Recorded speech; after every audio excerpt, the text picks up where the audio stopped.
Uh, the Miami Hurricanes and ESPN are coming to your city this Saturday. If you live in Louisville, Kentucky, that is. But ESPN's game day show will be in attendance as the Miami Hurricanes travel north to face the Louisville Cardinals in what will be a very significant game in the ACC race this year. But even more significantly, the Hurricanes will be returning to the big stage of a Saturday night national television audience on ABC. It's a great opportunity for the program to reclaim some respect across the country with a quality performance. The Hurricanes also returned to an obviously scaled-back top 20 this week, with the AP poll placing them at number 17 and the coaches poll at number 18. So big opening win against Alabama Birmingham. Big game this weekend at Louisville. The Canes back on the national stage. We will talk about all of that and more as we get you ready for the start of the 2020 season with this new edition of CaneSport Live. Hello again, everybody. I'm Gary Furman, the publisher of CaneSport.com, and we welcome you once again to CaneSport Live. As always, this is your show. It'll be driven by your participation. The call-in number is 563-999-3550. That's 563-999-3550. We have more than 100 open phone lines, plenty of room for everybody to call in and participate. If you've been with us before, you know the drill. You want to come on the show, you hit the number 1 on your keypad. That puts you in the queue to come on the show, gives us the signal. We bring you on in the order that you land on the queue. So 563-999-3550, and you hit the number 1 on your keypad. We once again ask subscribers at CaneSport.com to post the topics and questions that they would like to hear discussed on tonight's show, and we will address them tonight during the course of this show. All right, so quite a bit has happened since we last met about 8 days ago on CaneSport Live. I thought the season opener against UAB went about as expected. The Canes won 31-14.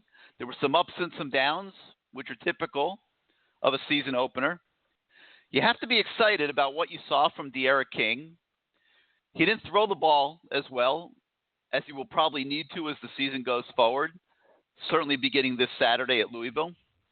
But he had a good completion percentage at 15 for 23, but had just 141 yards through the air. King did add another 83 on the ground, and he was absolutely electric running the ball, and he showed a knack for making big plays out of nothing.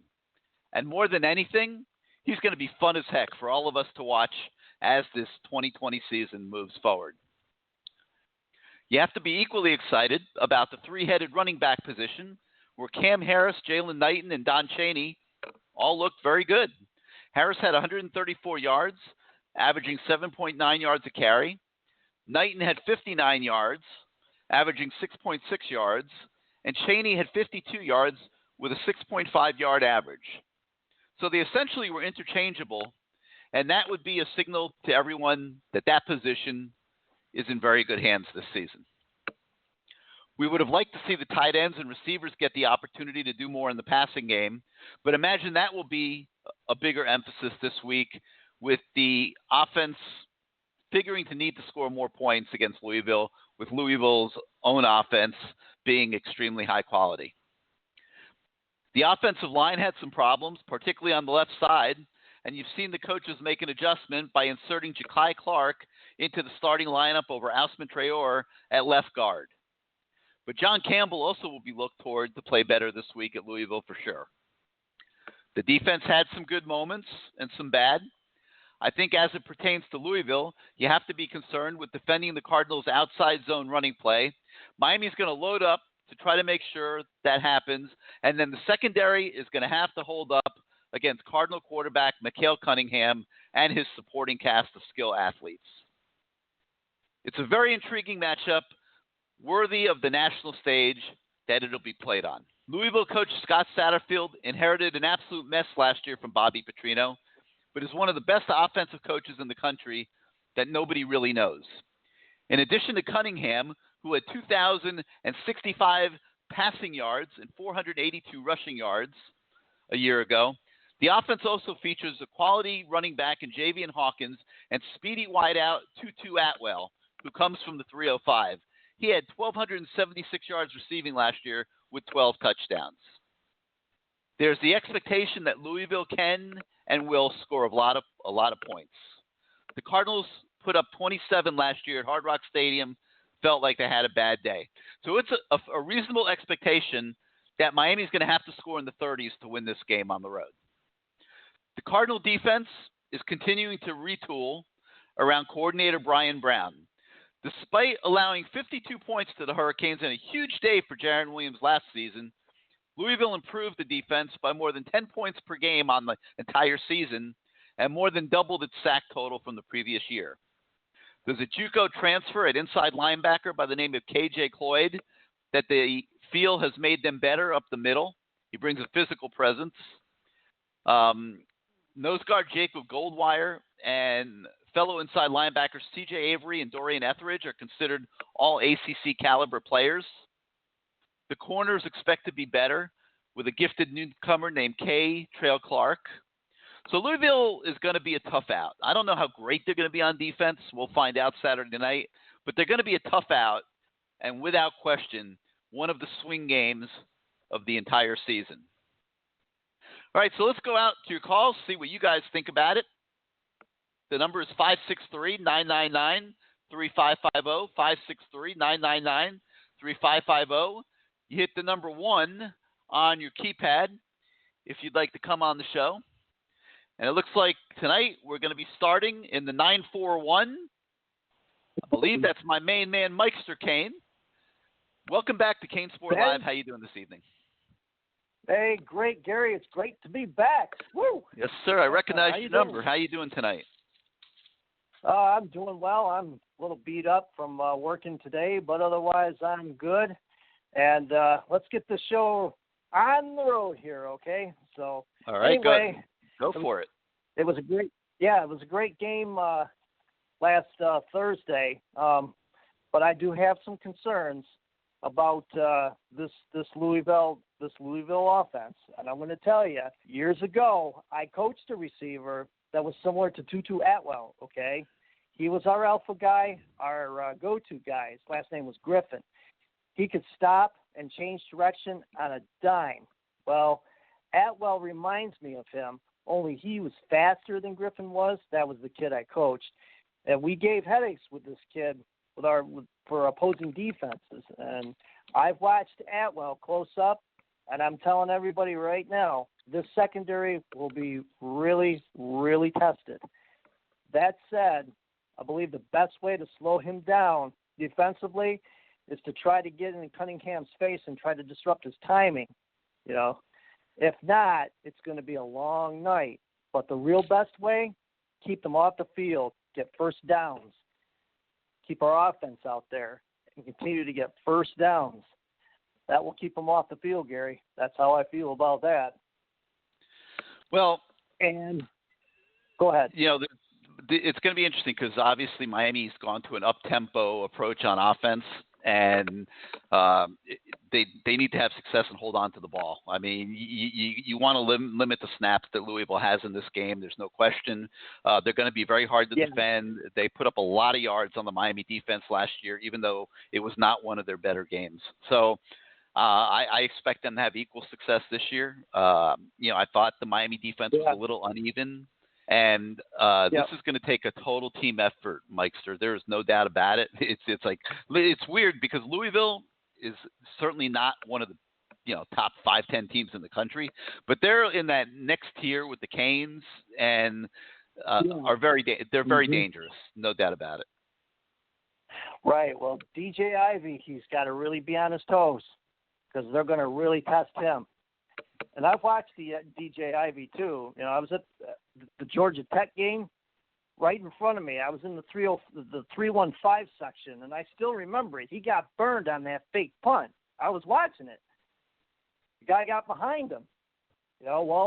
He got burned again with that first touchdown. Of course,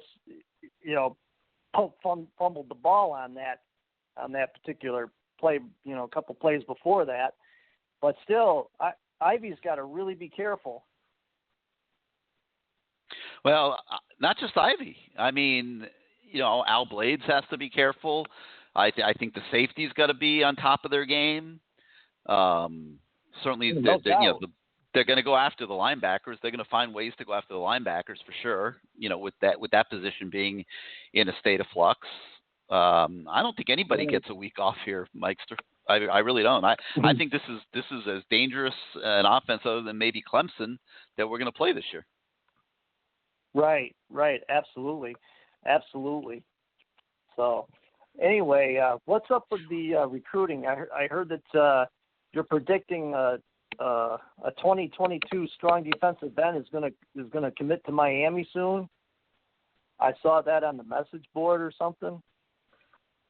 I'm trying to think who you're talking about. That wasn't me that posted that, so I'd have to look and see what you're talking about, unfortunately, because I don't know of an impending commitment, personally at the moment. Yeah, class of 2022. I can't remember his name. It's off the top of my head.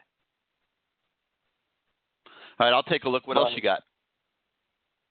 I mean, they got a basketball commit last night. If you're confusing that. Yeah, I saw that one. one. But here's to hoping for a good season, bud. All right. So I'll let you get going and get some other colors on the line here. Oh, are those two guys going to be with us tonight? What's his name? The voice of the fans. Is he going to be Bruce, on tonight? Yeah, he'll be on. Yep, he'll be on later. Absolutely.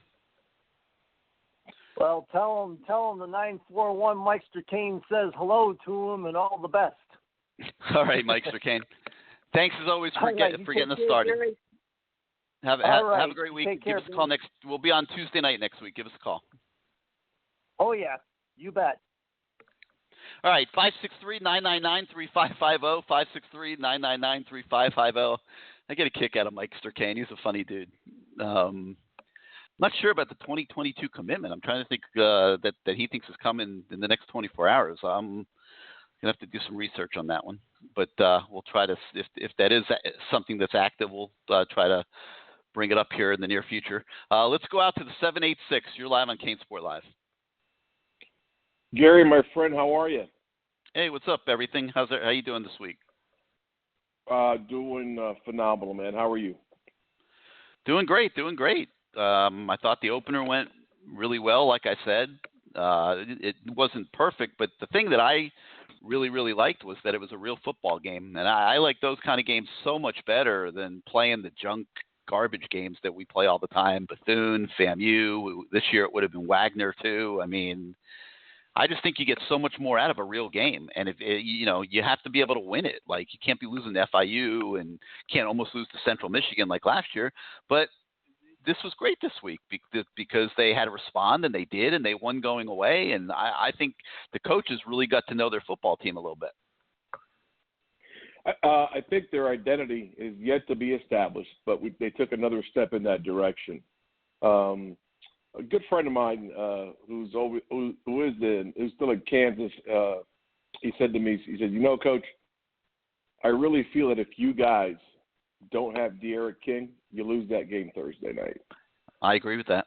And at first, my orange and green sunglasses, my Bathmas, that takes over, and I just fall for it and no, absolutely not. And then I just try to go back and look at things and realistically say, yeah, he's absolutely 100% correct. And I just heard you agree to that. And it's still concerning that we don't have more weapons at the wide receiver position ready to go right now. I think the young ones will be coming in, and they'll be brought in slowly. But what you see is an inability of guys to avoid being jammed, guys avoiding being redirected after the route begins.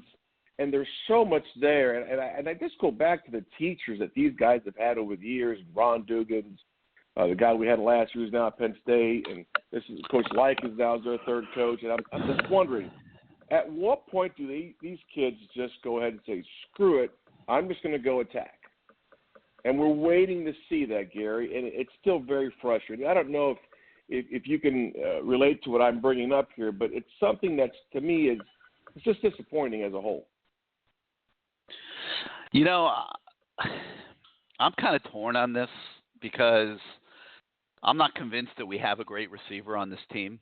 And when we get into a game like the other night and you don't see the receivers making an impact, you don't see them really getting separation, you don't see them actively involved in the game plan, it kind of confirms that a little bit. And, you know, I just wonder if, and I said this, I think it was a couple weeks ago when we were talking about recruiting, and we were looking at the recruiting class for this year, and I said something that might seem a little crazy in that it's almost like we're taking too many guys from South Florida. And, you know, the Kristen Williams departure yesterday kind of put an exclamation point on that for me. It's like, you know, Absolutely. I'm a big believer in getting kids from out of town. And I believe you can't just take everybody from South Florida. There's not 18 elite players from South Florida, maybe not even 18 really, really, really good, the kind of kids that are going to help you win the national title. And well, those you know, guys don't see, come here anyway, Gary. Those well, guys don't yeah, come no, here anyway. I understand that. And, you know, I'm just starting. I just think it's kind of all catching up a little bit. Like, you know, so I believe that we need to go out of town and get players without a doubt. But I believe, and I think we need to go out of town and get, you know, 7 to 10 of them every year. Okay, and then maybe get another 7 to 10 from other parts of the state of Florida, and then get, you know, your last 7 to 10 from Dade and Broward County. And so when you go to Alabama and you take a kid like Christian Williams, and I almost think that they took him because he had been an Alabama commit. And No doubt. No doubt. Alabama backed off on him. And I'm not sure that the evaluation of Christian Williams, you know, maybe was as thorough as you'd like to see it. And what, you know, to me, you can't take a kid from out of state that's just an average player. Like, you take a kid from out of state, that kid has to be a starter for sure. And, you know, you look back to the years when Miami was really, really good, pretty much the majority of the kids that were brought in here from out of state, whether it was Ed Reed and Reggie Wayne from Louisiana, you know, the kids that came from Texas, you know, David Njoku from New Jersey, you know, you bring in kids from out of state, they're difference makers. They're really good players. So that's, you know, that's one thing I'm seeing. So we've loaded up the position of wide receiver, predominantly Dade County players, and they're not getting it done. I mean, they're just not. I love all of them. You know, Wiggins, Pope, you know, Harley's the hardest working kid on the team probably. But I've always wondered, Harley with his size, how he was going to be able to consistently compete at this level. And it's hit or miss. Some games he can get open a little bit, make a few catches, but lots of times he really struggles to get open. And I think a lot of that is due to just his size. And, you know, just maybe the coaches could look at that a little bit. You know, I think they're getting caught a little bit because, you know, when you're so heavily reliant on South Florida kids, and obviously you want to get the best of the best every year. South Florida's best recruiting area in the country. We all know that. But if you're taking the second tier that aren't really going to be impactful players for you, well, now you're kind of in a little bit of a bind because, you know, if they're not playing, they're going to be upset. The community is going to get upset. And there's an expectation that they're going to be big-time players at Miami when they come here. So, you know, Mark Pope was an obvious take. He was a 5-star kid, but he just hasn't been able to do anything here. And it creates just a very, very awkward situation, in my opinion, because now you have pretty much all South Florida kids starting at wide receiver, and they're not making a significant impact on the program. And to me, that's a very problem. Disappointing. You're bringing up some great reasoning and some justifying. Well, it's a big problem and everything. It's a problem. It's a problem in more ways than one, because you know the way the community is going to look at it and perceive it, the way kids who come here from out of town who think they should be playing over, over a kid maybe who they might feel, I mean, Christian Williams left because he was upset he wasn't starting. He thought he was better than Al Blades and DJ Ivey, who are South Florida kids. And when you're so reliant on South Florida, I think it's, South Florida kids, if they're not getting the benefit of the doubt, there's going to be the impression that they're getting the benefit of the doubt to a kid like a Christian Williams who came here from Alabama. And so he bolts. Now your depth is thin as ice at cornerback. You got receivers that aren't making impacts. Hopefully that'll change here as we go forward. But it's not looking. If they weren't dominant against UAB, it's hard to imagine they're going to be dominant the rest of the season. I mean, you're going to have to get something out of them, and you're going to have be able to make plays to the wide receivers. I just think it's a very, very tricky situation right now. Well, with that, what boggles my mind is a kid who's earned a scholarship. He was a walk-on, and he's getting reps to start because he's earned it. And we have this mentality that Manny has. And we start with Greg Rousseau. We've seen it in other positions where certain guys, if it's a tie and it's an older guy or a lunch bucket guy, he gets the nod over the younger kid that is just starting. And there's no explanation in my mind. I've watched the game film about 3 times. I've watched Louisville's game with Western, which talk about a deceiving score. But anyway, and you see that we make the same mistakes, but it starts at the top. And you talk about being able to get the premier guys here. Alphas are only as good as what they've proven. The alpha that's supposed to be the head coach, we don't have. And that's why we get second-tier guys. When you get bad mofos like Mr. Cristobal, you lock things down. It might take a year, it might take 2 cycles, but it won't take more than 2 cycles. Because on that field and on Green Tree, they're going to go and kick some ass. For the first time, I've never heard Manny say, we kicked some ass. It was great to go out there and kick some ass. I've never, ever heard him come out and say anything like that after a game or after a scrimmage, and it was nice to hear. But he's like forcing himself. That's not his nature. And, kids follow from the very top to the bottom. And here's my explanation as to an example as to how it's happened. The opponent we're playing, that guy inherited a catastrophe. But little by little, day by day, he changed the culture. The kid that didn't want to buy in, he got rid of. He maximized what talent he had to his scheme and to the kid's skill set. He personalized it on many fronts, but everything starts at the top. So that's an example of what a real head coach does. Our guy is a nice guy, but he's not it, and he's never going to be it. And I'm not here to go ahead and just bash him. I'm just sharing what I've shared for years. I don't think it's a bashing thing. This isn't a bashing situation. It's a tricky situation that I think they're in, because if 1 or 2 of these receivers from South Florida don't step up and become big time players, I mean, it's a problem. It's a waste. And it trickles down to 2 or 3 other recruiting classes. But many years ago when Mike Rumpf was hired, I said to you guys, very weird for a head coach at a prominent high school to have 2 kids. There was a tight end and a linebacker, not even give us a visit. And I said, I used a contemporary term that we have. I said, he's got no juice. And I was humiliated on the message boards and attacked, and you name it, for those first 2 years by everybody. And everything I said was true. A phenomenal teacher, but a horrific recruiter. You cannot change your persona as an individual, as a teacher. And on the practice field and during games, that's one thing.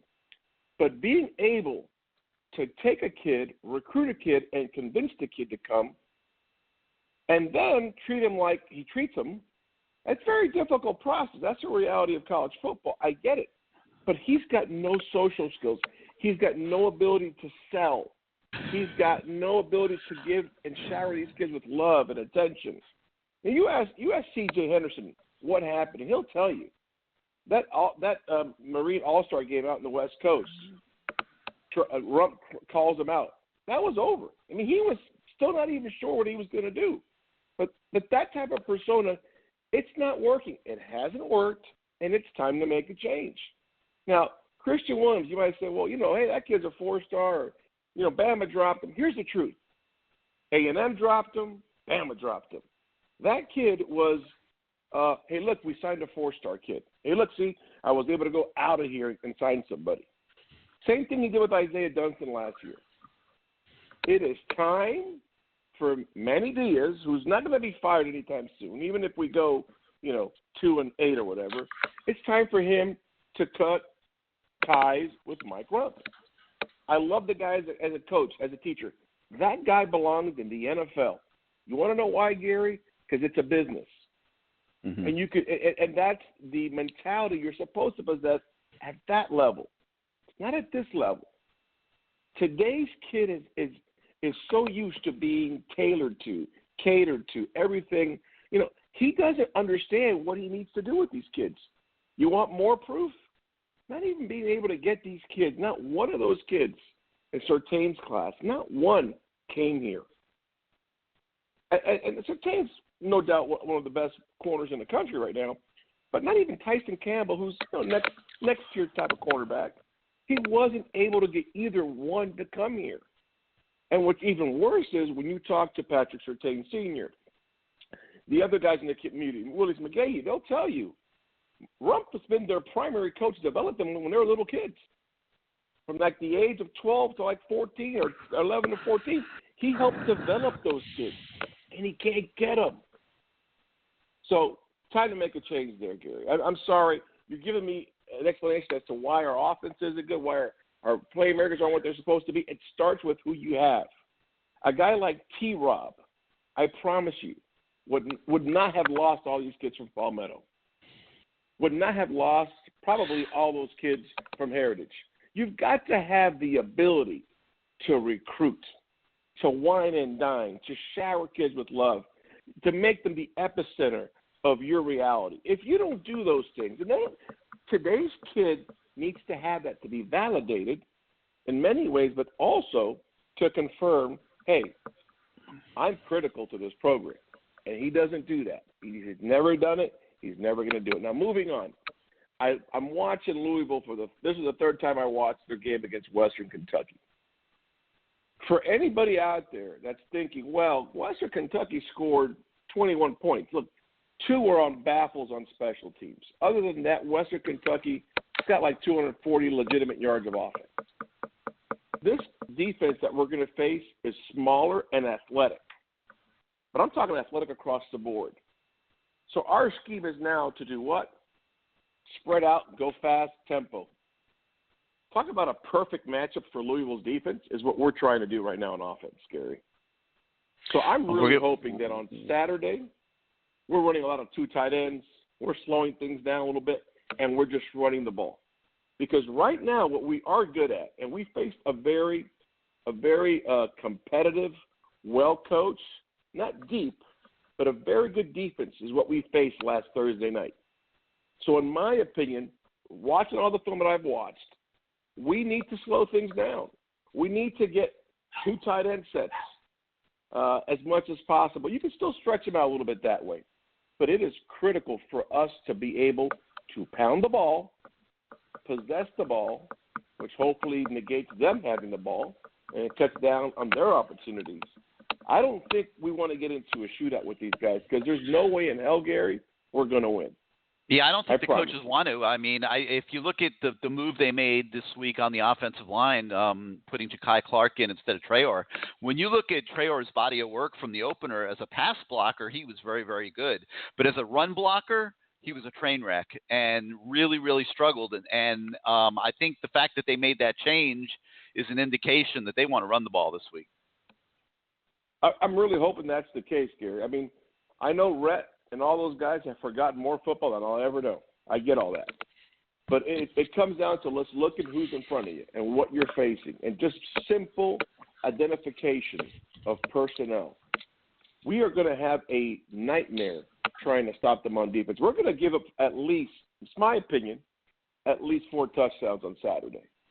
I'm proud. Well, they got 4 last year and thought they had a bad game, so, you know. Yeah, no doubt about it. And I tell you, I watched last year's game on Sunday, and I noticed that they highlighted every potential matchup on linebackers that they could. They exploited that as best as possible. And when I look at what we have this year at linebacker, because again, Gary, the same type of mentality that Manny Diaz has utilized since he became the head coach is still here. It's not going anywhere, no matter who comes on the offensive side of the board. We've got 2 young, athletic, second-year linebackers that they need to be playing. We don't need another Greg Rousseau / Matt Patchen situation.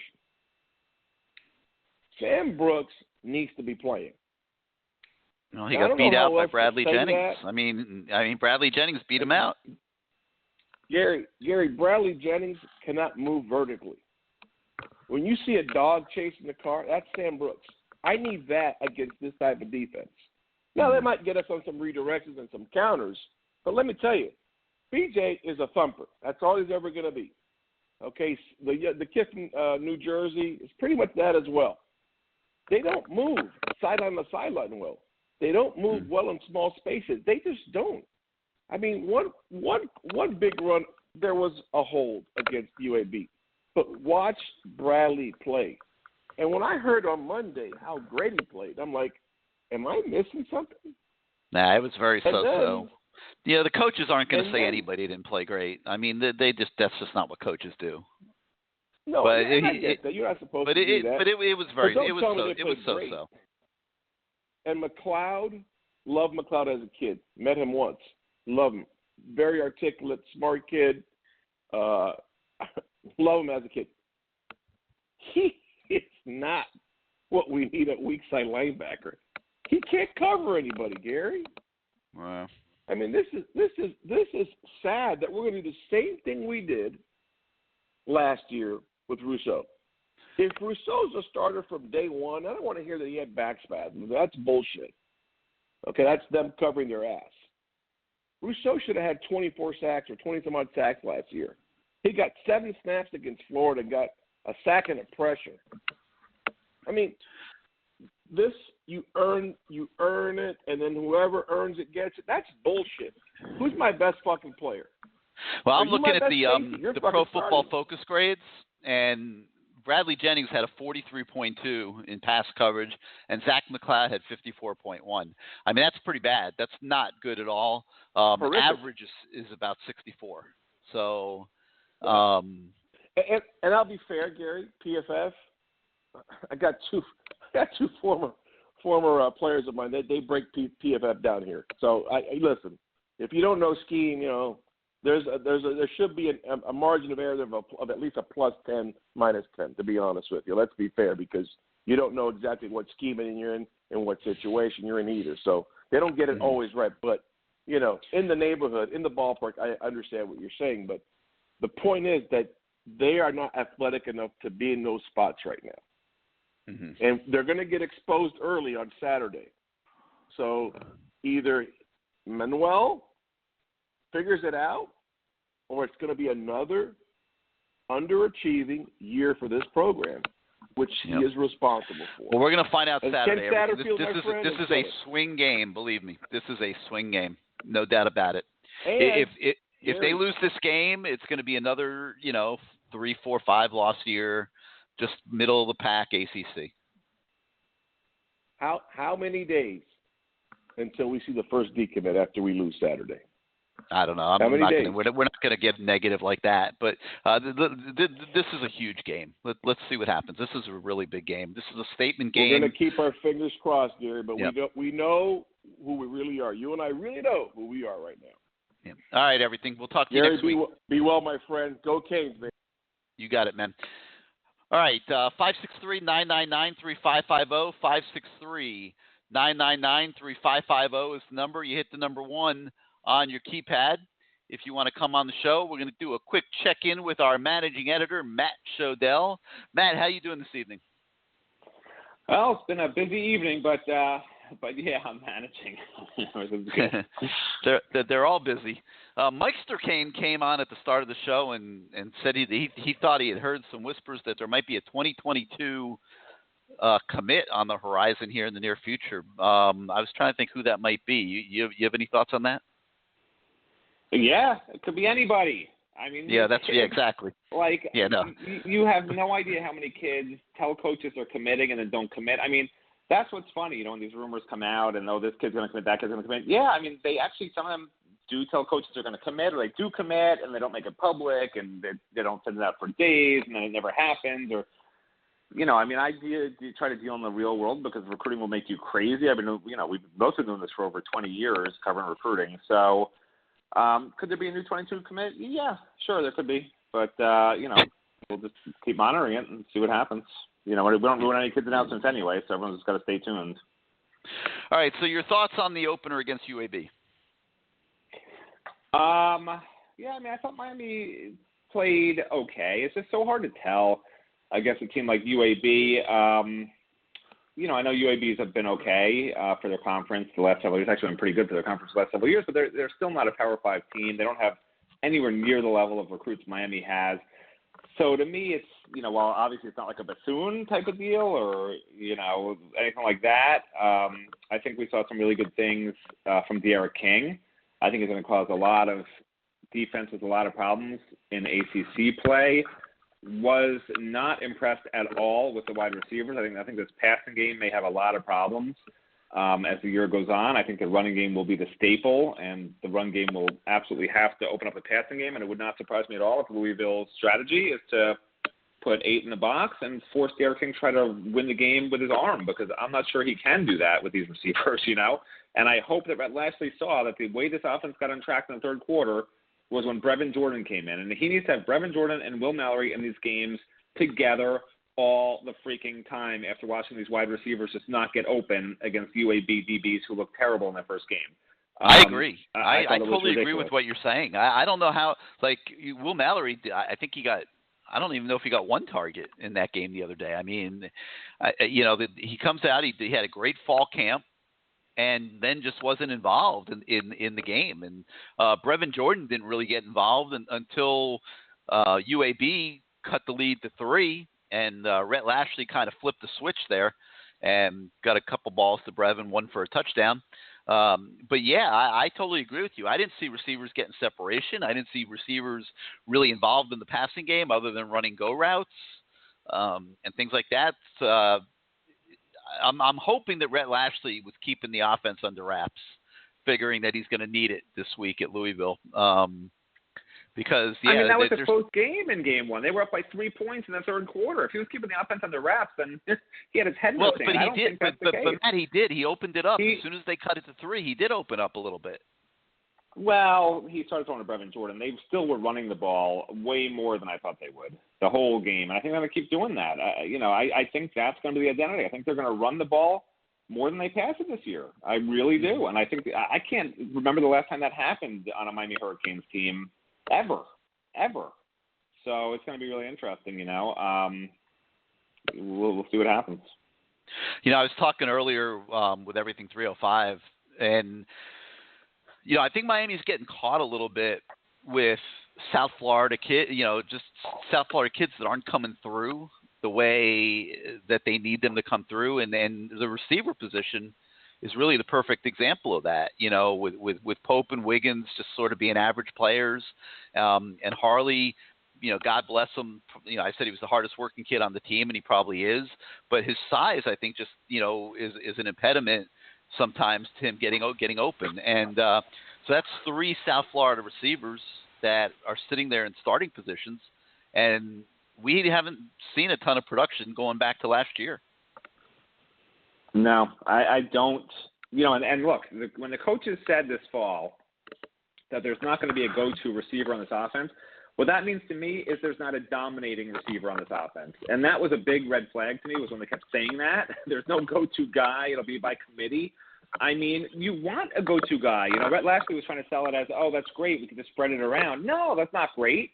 You want a go-to receiver because that means you have a great receiver. They don't have a great receiver on this team. They have two great tight ends, but, you know, the other thing, it just seems like every game there's just these I don't know, there's these lulls on offense, you know, and even on defense, it seems like there's not that big play or the excitement. I don't know, you know, like in the old days, which we always talk about, it just seemed like there was always something going on, you know, that sort of had the team pumped up, and it just seems like there's a lot of lulls on these teams in recent years. Well, De'Ara King bailed it out last week. You know, the dynamic plays that he was able to make out of nothing kind of saved the whole game, really. I mean, it covered up for all the mistakes, even on defense, and kind of had you know, leaving, whether you were watching it on TV or whether you were one of the few people at the stadium or whatever, kind of had you feeling, all right, you know, it was the opener, we'll get better, you know, kind of thing. You know, you weren't in complete panic mode after watching that. But certainly this week, the ante is up a little bit, and Rhett Lashley's the man of the hour because, you know, we're acknowledging the deficiencies that we see, and, you know, he's going to find a way to put it all together and get 5 touchdowns up on the board, because I think anything less than that is not going to win the game. Yeah, well, I mean, I watched the Louisville game. They are not going to be a good defensive team again. You know, their coaches were talking after the game, and their players were saying this is a better defense than last year. Well, yeah, it better be better. They were one of the worst defenses I've ever seen last year. They made Jaron Williams look like he should have won the Heisman Trophy. I mean, that defense was atrocious. The defense for Louisville is still bad. They are not going to be able to contain Miami. And you know what? Miami's receivers might make plays in this game. I mean, that's how bad Louisville is. You know, the receivers couldn't make plays against UAB, but they might make some big plays down the field against Louisville. They're going to be busts by the Cardinals left and right on defense. The issue for Miami is going to be, you know, holding down the Louisville offense. I mean, it's just such a good offense, and it's really, to me, on the defensive line. I think if Miami's defensive line is as good as we think it is, I think Miami can win this game easily. But that's really going to be the key because, you know, linebackers I'm still not sold on. I don't think they were real good last game. And the secondary, the safeties are very good, but the corners are a big question mark, especially probably having to play a true freshman in this game a little bit, in Marcus Clark. So, or Isaiah Duncan, I should say. But, you know, with that said, I do think Miami matches up pretty well with Louisville because I think Miami's defense is a lot better than Louisville's defense, and I think both offenses are explosive. Louisville would have the edge offense to offense, but I think when you look against the defensive units, I think Miami has the advantage there compared to Louisville against the defense. So I do think Miami wins this game, but yeah, we're going to learn a lot about the team on Saturday for sure. All right, before we let you go, your thoughts on how big of a deal is the departure of Christian Williams? I mean, not that big a deal, right? I mean, he left because they weren't using him, so I don't see it as that big a deal. But leaves you with 3 cornerbacks. You know, the cornerback depth. Look, the cornerback depth wasn't good. We knew that. Christian Williams wasn't good, but if Christian Williams thought he was going to play ahead of a true freshman, you know, certainly he should have waited for the Louisville game, right? Because he was probably going to start playing in the Louisville game more than he did last game. So he didn't stick around for that, which I just think he was so buried down the depth chart and so discouraged. He's just like, forget it. He took off. I mean, whatever. It is what it is. I don't think Miami coaches had big plans for him to play a lot of real meaningful minutes this year. It doesn't seem like. Well, he was you know, one of the key guys on special teams, so you know, that'll be a loss. They'll have to fill in, you know, from there. But if they have an injury at cornerback, it's gonna be felt. I mean, if you have to start putting a true freshman out on the field early in the season before they can get some playing time and experience, it's going to be problematic. So that'll be interesting to watch. All right, Matt. Well, yeah, I'd also add any other recruiting followers on there, if they want to look at the CaneSport site right now, we have a story up on the reaction to the NCAA dead period extension. So it's interesting. You know, we talked to Tyreek Sapp, Jaden Hood, got their reaction, how it affects Miami with them. Some of the commits who were planning to take visits, like Thaddeus Franklin, how it affects him, and sort of where things stand. I think this really helps solidify this Miami class, even if they do lose some games this year and sort of things go south. So bad news for the kids, probably good news for Miami. But that's on the site now. If people want to check it out. Right. So, the Miami's all in on the 305 and 954. And, the 305 and 954 got to start coming through for Miami if Miami is going to commit to the South Florida area to that degree, to where almost an entire recruiting class is going to come from South Florida. So it's going to be interesting to see here as we go forward. Big game this Saturday, Matt, and it's going to be fun to just see what this team has going on the road in primetime television. I think it's a huge game for the program. Yeah, first real test. Can't wait. All righty, well, we'll check in with you next week. Thanks for taking a few minutes with us. Of course. Talk later. All right, that's Matt Shodell, our managing editor at CaneSport, and he mentioned he did just finish that story on the reaction of the South Florida recruits to the NCAA extending the dead period. And what that means is that the kids can't go anywhere. So if you're from South Florida and you can't visit other schools, you're going to take that scholarship at Miami. So that's good. But again, I'll say it one more time. They got to come through. If Miami is going to almost exclusively take kids from South Florida, which a lot of people have wanted, they've been losing a lot of kids from South Florida the last several years. And, they've definitely made the commitment to try to get more South Florida kids on this roster. But those kids have got to come through and become big-time players, like the old school guys used to, like, the McGahees of the world, the Gores of the world, the Andre Johnsons of the world. Miami's got to start getting some kind of performance to that degree from these South Florida kids if they're going to keep taking them in big numbers.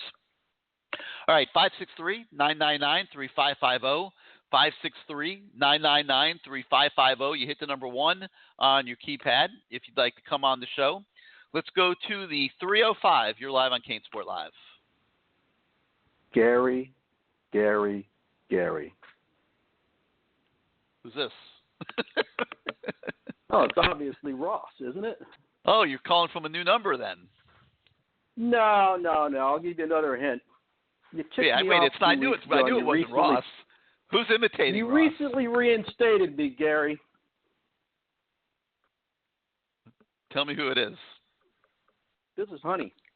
Hey, Honey. Jesus, have you ever called this show? Yeah. Watch what I'm going to do for your ratings tonight. This is your first time.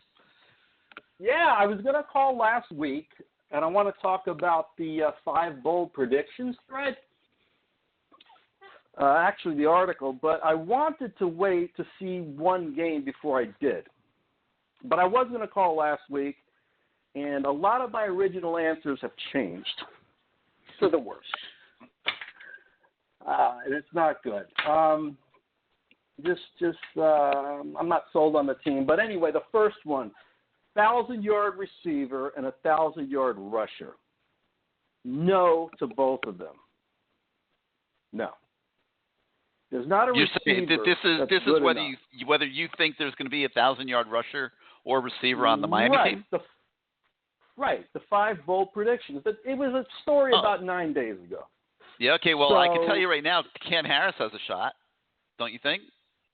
No, not even. No? I'll tell you why. There's 4 guys running the ball: Cam Harris, the quarterback, and the 2 freshmen. Too many. So the yards are getting split up too much. Too much split up. And as far as the receiver, there's nobody good enough. No chance. Yeah. I don't think anyone will have 700 yards receiving. So that's going to be a no. That's disappointing. Right, what's the next category? The next one. Come on, man, keep this moving. Let's go. Offensive line. All right. The line will allow fewer than 25 sacks. If they play 11 games, possibly. They allowed 2 on set. If they play 11 games, I say there's a shot. If they play 12 or 13, they play a bowl game, and go to the ACC title game, there's no chance. They allow 2 against the worst team they're going to play. So I'm going to go. I don't know how UAB stacks up to everybody in the ACC, but that's not a terrible football team by any stretch. Like, that's a competitive football team. But who do we play that's worse? I don't know. Wake I don't know. Forest. It doesn't matter. So what's next? All right, Derek King will have a rushing TD and a passing TD in every game he plays. I was no on that, and then after watching the game, I'm yes. I just can't believe the way that guy can run. I mean, he's not as good a passer as I thought, but he could run, and that kind of surprised me. But I think he's going to do it. Number 4. The ends will have 10 sacks. No, that's not going to happen. First of all, we had 1 against UAB, and I just don't think the corners, a lot of this stuff is coverage sacks. And I don't think we're going to produce enough coverage sacks for them to get 10 each. So I'm going to go no with that. You don't think one of them could get to 10? Yeah, one of them, but they're not going to get 10 each. Okay. And I think that was if one of them question. gets to 10, which one? If one of them gets to 10, which one do you think it would be? Probably the guy that got the one on Thursday, and that would be Roche. Roche, yeah. Yeah, Okay. Roche, yeah. And last, Miami will play every game. I'm going to go yes. And what was the question? Dependent a lot on the opponent that we're going to play every game, because it depends.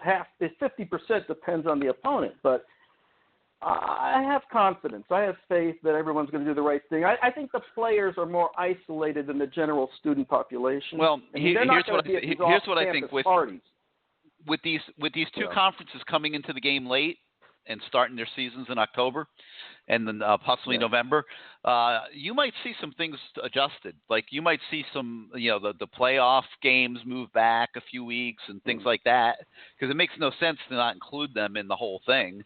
So, it might buy a few weeks for the ACC to get the whole schedule in. So, they might be able to go through the whole month of December, for example, and have a few flex weeks there at the end to make up games that they have to miss. All right, honey, what else you got for us? It could be. That's it. It could be stretched out, but I think they'll get them all in. I'm pretty much done. Do not give away my cell phone number on here. Please. Don't worry, we'll not do so. Okay. Thanks for being part of the show, all man. Right. Give us a call again some other time. All right. The infamous Honey. Wow, I can't believe he finally broke down and called the show. That really is a first. And those of you that are on our message boards at CaneSport.com, you're well aware of who we're talking about here. All right, 563-999-3550, 563-999-3550. You hit the 1 on your keypad if you want to come on the show. Let's go back out to the 305. You're live on CaneSport Live. How you doing tonight? What's up there, Gary? How you doing? Who's this?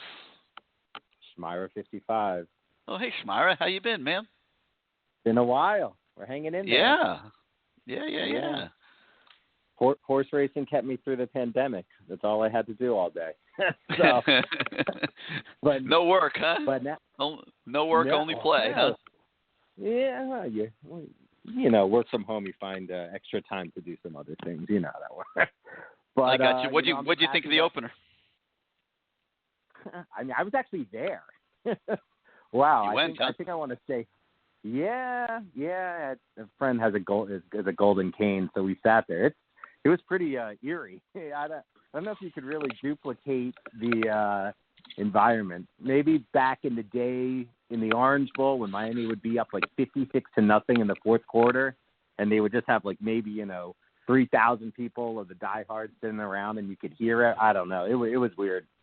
It was weird, but you know what? Back at the stadium, just happy to be, watching football and everything like that. So first of all, that's just great. I actually never thought it would happen, and I would have put a major bet that there would be no college football this year. NFL, I always thought there would be, but it's unbelievable that somehow there is, and was able to go to a game. So just happy to be involved with that. But I mean, the first thing that just really shocked me with this thing. How does Miami and we're talking about South Florida kids and everything like that, and the athletes and how they've kind of programmed a little bit recently, and obviously we know that they haven't been getting the A crop of the South Florida kids. So Mike Hartley and guys like that are B or C type players. Okay, but let me get your opinion. I don't disagree with you. Yeah.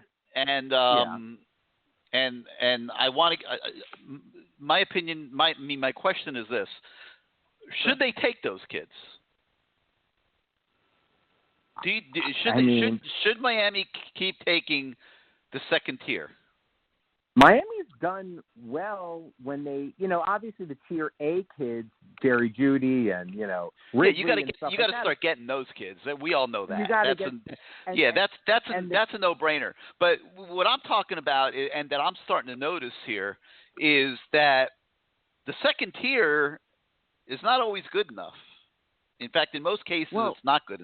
It's not good enough. But the issue is, and the problem I have with that is, it seems like the tier B and C kids seem to do well elsewhere. I don't know why they don't succeed here. For instance, on Saturday, you're going to see a kid that Miami passed on that's really good for Louisville. Right. So that's, who probably would have been considered second tier. So the question is, you're bringing up a legitimate point. So why is Tutu Atwell shining at Louisville, and Mike Harley is just another guy at Miami? Similar type of guys, smaller, fast guys. Can we use another example other than Mike Hartley? Because I've never liked him.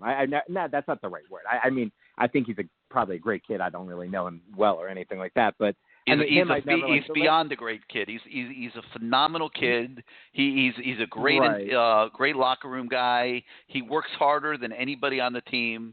On the face value of that alone, he belongs on the roster. But the thing, like I said, that I'm noticing is the second tier is not taking the program to the level that the program wants to go to. 100%. And we could use an example of like a Lawrence Cager who kind of hung around with kind of like the bigger schools. But he wasn't a South Florida kid. No. I'm using the inverse, and kind of was successful here. So you're saying, would you rather take a kid like that or take a South Florida kid? I always say take the South Florida kid, to be honest. And until that theory doesn't, obviously it hasn't worked. But I think this year's recruiting class, you have more of the A and B type kids and not B and C. I'm talking about 2000 and next, coming in, next. I don't think, it's hard to say. I always still say you divert to keep the South Florida kids just for the hope that when Miami finally does turn the corner, I don't know if it will be in my lifetime, which means it probably won't be in yours, but that you'll start getting the A kids. Because but the goal is for Miami to turn the corner. Nobody's sitting here saying, "Oh, geez, I hope we're good in 10 years." The goal is to turn the corner. I mean, the main problem, and then you would probably agree with me on this, is why isn't Trajan Bandy on this team? Why is why? So we're sitting here with three cornerbacks, and if someone gets hurt, you have to go to a true freshman. Why isn't Trajan Bandy there? Because he would have been great to fit into this team this year, and why is the defensive end like is it Garvin, who's the guy that gets drafted by the Packers? Yeah, Garvin. Why is he playing? Why is he not on this team? So when you lose a Rousseau, you don't lose your whole depth. So that's the whole. I mean, that I find to be more of a problem than not always hitting on some of these other players. I find just that these kids leaving early just have major holes in this roster that they just don't, they don't really have a chance to really, have the depth to get us there. I don't know. But that being said, but my major issue is how does Miami, and I'm not talking about the kicking game. I'm more talking about returning of kicks and punts. So normally if you can't, like a Devin Hester, the guy obviously couldn't get the offensive playbook down. This is obviously many years ago. You're telling me there's not a better player than Mark Pope return punts and kickoffs for us than Mark Pope back there? Because he's awful. He is. They could keep talking all they want about the potential is there. The kid, right when he catches the ball, goes right to the sideline if he catches the ball. So that I find to be the number one factor is you're never turning the field really around. Jeff Thomas certainly, was decent, but how do you not have someone that I'd rather see the running back, the true freshman running back there? Whatever. I don't know. That's a major issue. And, come on, Knight. Yeah. Well, who knows? I mean, I don't know how good he is as a punt returner, so I can't really comment on that. Could he be any worse than Mark Pope? I mean, geez, that kid just doesn't have it. Another thing is, I mean, that I found is the linebacker play was pitiful, awful, and they have stiffs going out there that really just, I mean, they're thumpers. But I think that caller, I think it was 2 calls back, but made a good point. He's like, why wouldn't I'd rather see a more athletic linebacker play in this Louisville game than these thumpers because they can't move. Those guys just were not athletic enough at all. I'd rather see Sam Brooks. I'd rather even see Huff, any of these guys, because the linebacker play was awful, just terrible. But we'll see. I mean, yeah, we probably have had this conversation. I don't know how many years. We could probably go back to the schedule 10 years now. That Miami has a big game on where everyone will be watching on Saturday night, and it will kind of be how their season's going to play out. And other than that 1 year, when they beat Notre Dame and Virginia Tech, they normally do not win this game. I'm just actually happy they're not a favorite because I thought they would make Miami a 1 or 2 point favorite just to draw. You knew they were going to rank Miami because they had to have the rankings to have the game in prime time. But no doubt. Maybe that will just get a little fire under these guys to get them to play. But normally Miami will probably lose this game by, I would say, probably back into like a 7 or 8 point loss. I mean, this is a good litmus test. This is a good test to see if this program is better this year than last year. What do you think? I think the Eric King makes the program better than last year. I think from what I saw the other night, I think he's a 3-game difference. I think so. But by the way, and I think you went over this a little bit. How are the wide receivers that bad or that average? I don't even think. I don't know. Average. We were just talking about that. I don't know. I don't know, but it's a problem. It's a big problem. I mean, my guess was they were trying to save Brevin Jordan, and they didn't want to show too much, and that's probably why he was only targeted like 3 or 4 times. But you're not hiding anything. What are you? You're not hiding anything saving Brevin Jordan. Everybody knows about Brevin Jordan. I mean, so then he should have had 15 targets last game because the wide receivers got 0 separation. I mean, they were single covered by guys that looked like me out, like a safety that looked like me out there, and they weren't getting open. So, the only thing that encouraged me that I've heard since I left that game was Matt coming on before me and saying that he thought that Miami should win a game like this. So, I mean, I was at the Louisville game last year down here. Miami just crushed them, but, I mean, their defense was pathetic, so they have to be better on the defensive side of the ball. But I also expect their offense to score at will. So it's going to come down to special teams, turnovers, and the intangibles, and hopefully last week they didn't create any turnovers. Hopefully the ball will bounce our way because every game's going to be 50-50. You know that this team's beast. They're okay, but All right, Smaro, well, give us a buzz next week and let's see what happens. Well, it's just good that we're back. Having this conversation. Things are getting a little better. It's great to have football back. I will talk to you next Tuesday night. All right, I'll speak to you soon. Have a good one. You got it. All right, 563-999-3550, 563-999-3550 is the number. You hit the 1 on your keypad if you want to come on the show. Let's go to the 202. You're live on CaneSport Live. How you doing tonight? What's up, Gary? This is Deuce from DC. Hey, what's up, Deuce? How you been, man? What you got for us? All right, man. First of all, you know what I'm saying? I listened to the show the last couple of weeks, and I hadn't called in, but I just got to address this. Everybody has their own opinion. I'm all for that. But everything gets on here every week and tells us what we're not good at. He doesn't say any. I take that back. If he says 10 things, 8 things are negative. He's a perfectionist, man. He just lives and dies this, and he's looking for everything to be perfect. And I think a lot of people are. And that's fine. If you have a show for any other team, pro or college around the country, I don't think another fan base has as many people that our fan base has that's constantly in the negative all the time. I kept hearing you, everything, Matt Shadell, everyone keep referencing last year, right? Last year. Yeah. Okay, so everybody talks about North Carolina and how great they are, and that's great. They they won or lost games within a 7-point differential, maybe about like 6 or 7 of them. So their season could have went just like ours. If you remember, before we had the meltdown against FIU, we lost so many close games where ticking was an issue, sacks was an issue, right? Then you're my man, Gary, but I got to keep it real with you. You call I don't have a problem with what you're saying, but let me ask you a question. Were you on at the beginning of the show? Yes, absolutely. Okay, well, I mean, at the beginning of the show, I went through all the positives. So, I talked about the Eric King. No. Hear me out.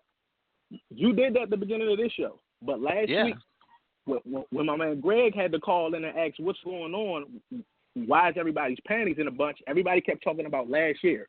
Okay, last year, let me just get this off right quick. Last year, we had a guy that came from Alabama, okay, that was the offensive coordinator. That same guy that you called a good football coach never had an elite offense in his life. Gary, he's never had an elite offense in his life. Those offenses in Arkansas were horrible, which is why he couldn't get another job when Bert Bielema got fired. Okay? Keep it real. This man decided to put a 17-year-old guy at left tackle that weighed 280 pounds and actually do a play-action 7-step drop where Jaron Williams turns his back. He did that 20 to 30% of the time he called a play. He wants to run a pro-style system, and what it did was it made the kids look worse than what they really are. Okay? Now, I'm not telling you that they're an 11-win team or whatever the case may be. We have good football players on our team. Other coaches will tell you that. What we did was we let them down with coaching. Now, let me get to the offense, right? I think you're making a fair point. Everybody's down on the receivers. You've seen the receivers in one game this year.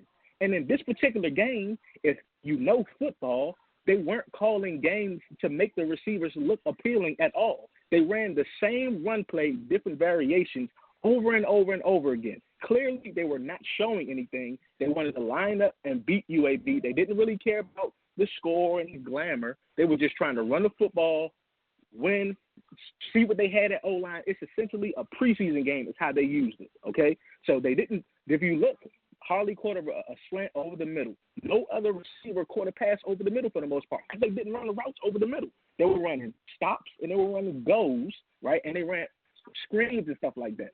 So they didn't run anything to accentuate the wide receiver's talent. And I'm not saying we have the most talented wide receivers. But think about this. Rhett Lashley, who actually had an elite offense in his life, okay, he won't be the running back coach at Cincinnati if he doesn't work out here. He'll be calling plays somewhere else, okay?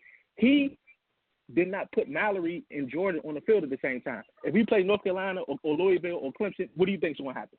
You think he's going to have Mallory on the bench and going to have a Harley trying to get open against them? No, he's not. He's going to do what he does. He didn't run any smash concepts. He didn't run any mesh concepts, nothing. He maybe called 5 plays that he didn't really want to call, but he called the game really simple because which we should have beat them. At the same time, Gary, they switched into an odd front instead of an even front, and the box that we were getting showed, hey, we might want to run into this box because they were doing everything to stop us throwing deep. So they try to contain everything in, which is why we rushed for 300 and something yards. Now, defensively, okay, I agree with some things that everything said. I agree. 6 needs to be on the field. 8 and 53, not so much. B.J. Jennings, if it's going to be a smash mouth game, I don't mind him being in the middle. But anything that's on the stretch, no sir, can't do it. However, I'm not a Blake Baker fan. They run similar schemes, but Blake Baker's alignments, I don't know if you ever looked at us when a team shifts or when a team does anything, we can easily be out leveraged. You can look and tell what a run is going, and you know it's going to be 7 yards apart. If I'm saying this, Manny's saying this. But he's running Manny's defense. You understand that, right? It's not his own defense. He's running Manny's defense. Gary, absolutely. He's not running Manny's defense. He's running the same principles, but what he calls when he calls it. Think about this. If you go back and look at the film, UAB blitzed the safety, but they didn't blitz the safety 20 yards away like we do. They whipped them up. We have the slowest delaying blitzes ever, right? So I'm telling you something negative about the situation because I'm not acting like this not there. But this is what they do. This is what teams do to us. The gentleman that called before, he said, we're not going to get guys to have sacks. No way. because what UAB did was they didn't push the ball down the field except for maybe 2 or 3 times. They threw really quick things that stressed us out because we had linebackers in the game that shouldn't be in the game. So all you need to do is misdirect us, and they throw the ball behind the line of scrimmage. You can pick up, little short yards. And it's kind of like a bend but don't break with a little aggression to it. I don't like the defense. I don't like 8 on the other side. My thing is this with the corners, Gary. If you want to have let me stop you for a minute because you're making phenomenal points. But there is not a single call that Blake Baker makes in a game that Manny Diaz is in on the other side of. So, there is no question that I'll give you that maybe Blake adds some wrinkles here and there and things like that. But Manny's signing off on every one of them, and he's essentially running Manny's defense. Now, part 2 of what I'm going to say is, if you look back at the 20-year history of Manny as a defensive coordinator, his defense was always hit or miss. I mean, when he was in the SEC, they often felt like they could exploit certain things, just like what you're talking about right now. So and nothing again, nothing. I'm not trying to be negative about Manny. I'm just saying that Manny's defense has always been susceptible to giving things up and depending on the offense and things like that. So I don't think you're seeing anything that isn't part of the entire body of work over 2 decades. And I think to pin it on Blake Baker is not really fair. Not that Blake Baker, came from the Manny tree. I mean, he learned from Manny at Louisiana Tech. So, not that he would be doing anything differently. I'm not saying he would be doing anything differently, Deuce, on his own. But I'm just saying that if you're talking about the Miami defense, you're not just talking about Blake Baker's defense. You're talking about Blake Baker and Manny Diaz's defense. Okay, let me ask you this. Before Blake Baker, and when you looked at our defense, did you see a difference? Did you see any differences? Yeah, the way that we what we ran schematically, alignment, everything. Did you see a difference? Because if you didn't see a difference, you're not really paying attention. If you didn't see a difference between the 2 defenses. I saw some mild things occasionally, but for the most part, I see a lot of blitzing. A lot of different blitz looks and packages, and that's what the defense is built around, trying to make negative plays. All right. Okay, so I'm gonna say this piece, and I'm gonna get out your head so other guys can get on. So with the defense, it's too cute. You don't need to blitz a safety against UAB. Line up and play football. Okay. Again, as far as that was one of the knocks that I was just speaking about forever. It's a very real knock, but they shoot themselves in the foot because if you're going to blitz like that, you can't have 53 and 44 in a game. You can only blitz like that with 6 in the game. You might get away with it with 9 in the game, depending on how athletic he is. But my point is, the way they run their defense, they take risks that they shouldn't necessarily take during certain situations. However, with that being said, they normally give you, outside of games where we turn the ball over, we usually have a chance to win playing defense. The most glaring issue on that side of the ball to me, I agree with everything what he said about Rump. Okay, so I agree with the few things he said. Well, Rump is a good teacher, can't recruit. That's bad business in football. My issue is this: we have a 6'1", 200-pound cornerback with 2 6'1", 200-pound cornerbacks, and we're playing press bail. Why are you playing press bail? It makes no sense. You're playing press bail, but you want a pass rush. The way that you accentuate your pass rush is you allow your corners to get their hands on the receivers and knock the timing off. If you ever watch, right, we got guys that's always an inch away from getting a sack, but he gets the ball off right when our guys get there. You know why, Gary? Because when we line up in front of the corner, we open our hips and we run because we're playing cover 3, right? Ivy, the kid, not starter caliber at Miami. They have to allow him. Great defensive coordinators do this all the time. They have to allow him to play differently if they're going to put him in those situations. He has to be able to put his hands on you in order for him to cover you, because the moment he opens his hips, he's toast. Toast. And he actually played decently against Louisville. So going forward, my issues are I like a few of the linebackers. I don't like what we do in our defense with the linebackers that we have, right? And I don't like what we do with our corners. And they play a whole lot of zone, and they do exotic blitzes in zone because they don't believe in the corners. But they don't put them in position like Blades, right? Blades got completions on him last game that any corner would have gave up if they did what he did. But most corners aren't going to give them much cushion, but that's what the defense calls for. So all I'm saying is I don't agree with them schematically, and I don't have to. They get paid to do this for a living, and obviously they know much more than I know. But fans aren't stupid, and the look test, it doesn't pass it. Going forward, though, it's a culture on this show, Gary, where every week the team we play is the 2000 or the 99 Rams or the 94 Niners or the 85 Bears, okay? So let's just get this straight. We play in the ACC. There's no team on this schedule that we can't beat, with the exception of Clemson. But Clemson can got two. North Carolina proved that. Pittsburgh proved that. Syracuse almost proved that. They can got two. So stop acting like these guys are Superman and just because they're playing against us. Miami gets everyone's best shot. So there's been games where kids came through and killed us. Next week, they don't have a catch or a run or a tackle. So I need us as fans, when we call this show, to stop acting like these teams are all world. You called so many coaches, good football coaches, and I understand that that's your opinion, but what lens I just don't agree with everyone being the offensive coordinator last year was not a good football coach. Period. He's a running back coach at Cincinnati. He's not a good football coach. Everybody that we play against isn't a good football coach because they're playing Miami. That's all I'm saying. And every time I cut on the show, I'm cringing listening to everything. I cringed last week listening to Matt Shodell. Greg had to call in and get on him because he's scared to death of everything. Matt said, let's not play the season to keep recruits. Come on, man. This is Miami, okay? If we're worried about UAB, then there's a problem. The common denominator last year, when we lost games, Jaron Williams played for both teams. With the exception of the North Carolina game, he played for both teams. We lost the Virginia Tech game because he got us in a big hole, right? We lost the FIU game because he kept throwing it to the other team. Against Duke and Louisiana Tech, the team was checked out because they realized what was going on. The defense was mad at the offense. Everybody knows the story.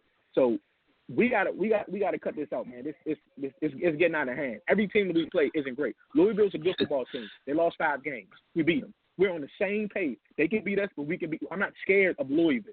You're scared of. First, I'm not scared of any team, but teams that worry you are playoff caliber teams. Any other team in the country that's not a playoff caliber team, we can beat them. Not saying that they won't beat us, but we can beat them. We got to stop doing this, Gary. It's getting out of hand.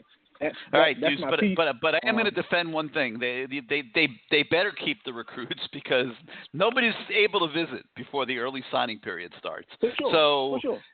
You're not going to be able to expand the target list very easily. Yeah, and I think they will keep those guys, but you guys got to understand. Well, let me touch on this, and then I'm gone. I promise you.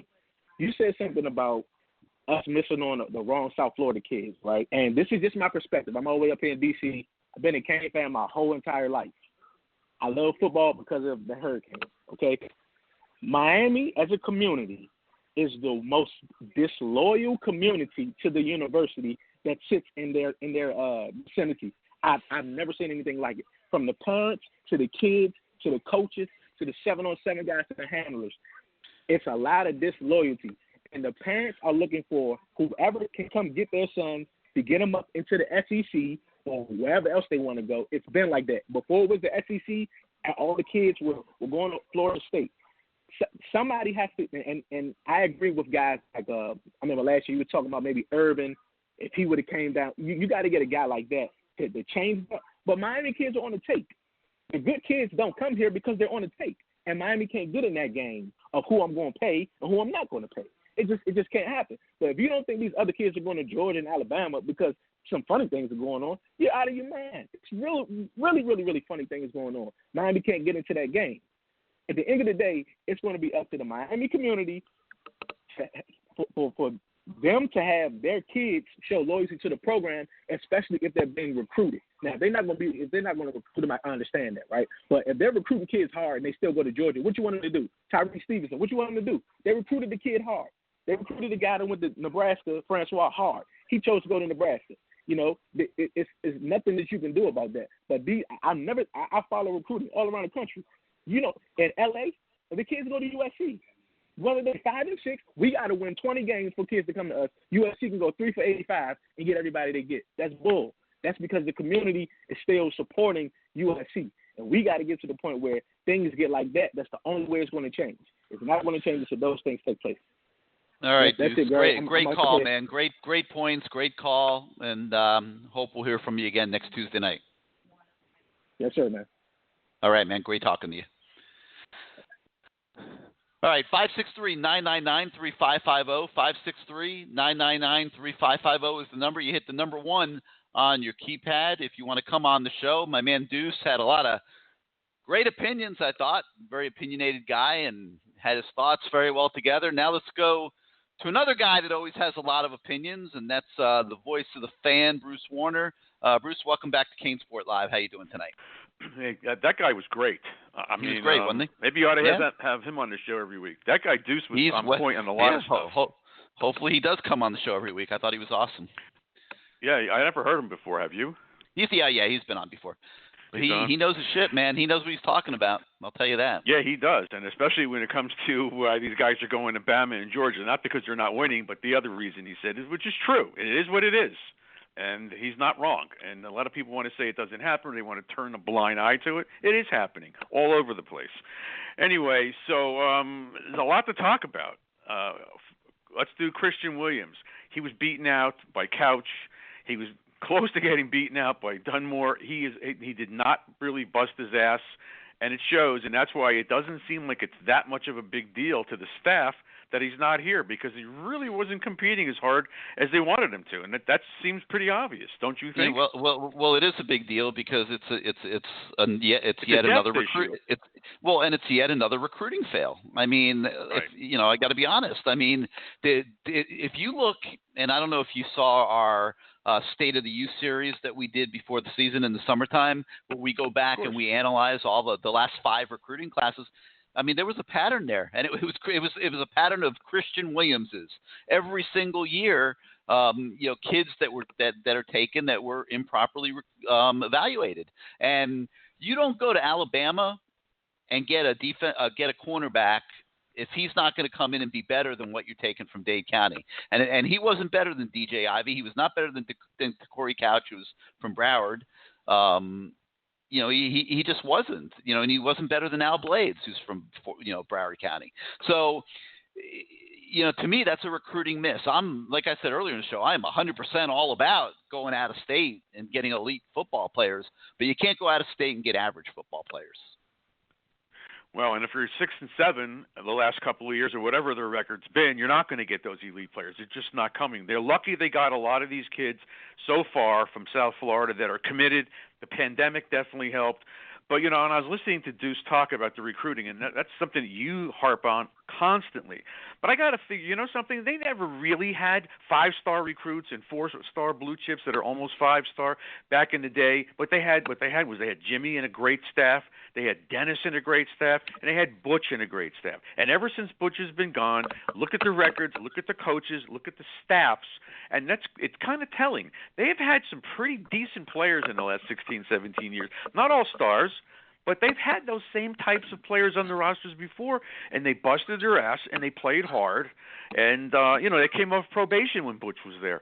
So I'm not so convinced it's the recruiting that we don't get some of the wide receivers that go to Alabama or the DBs that go to Georgia. Yeah, those are losses, clearly, and I think Rumph is another story. I like him personally. Mike's a friend of mine, but I don't think he belongs here. And we had the guy on last week who I think belongs here, Roland Smith.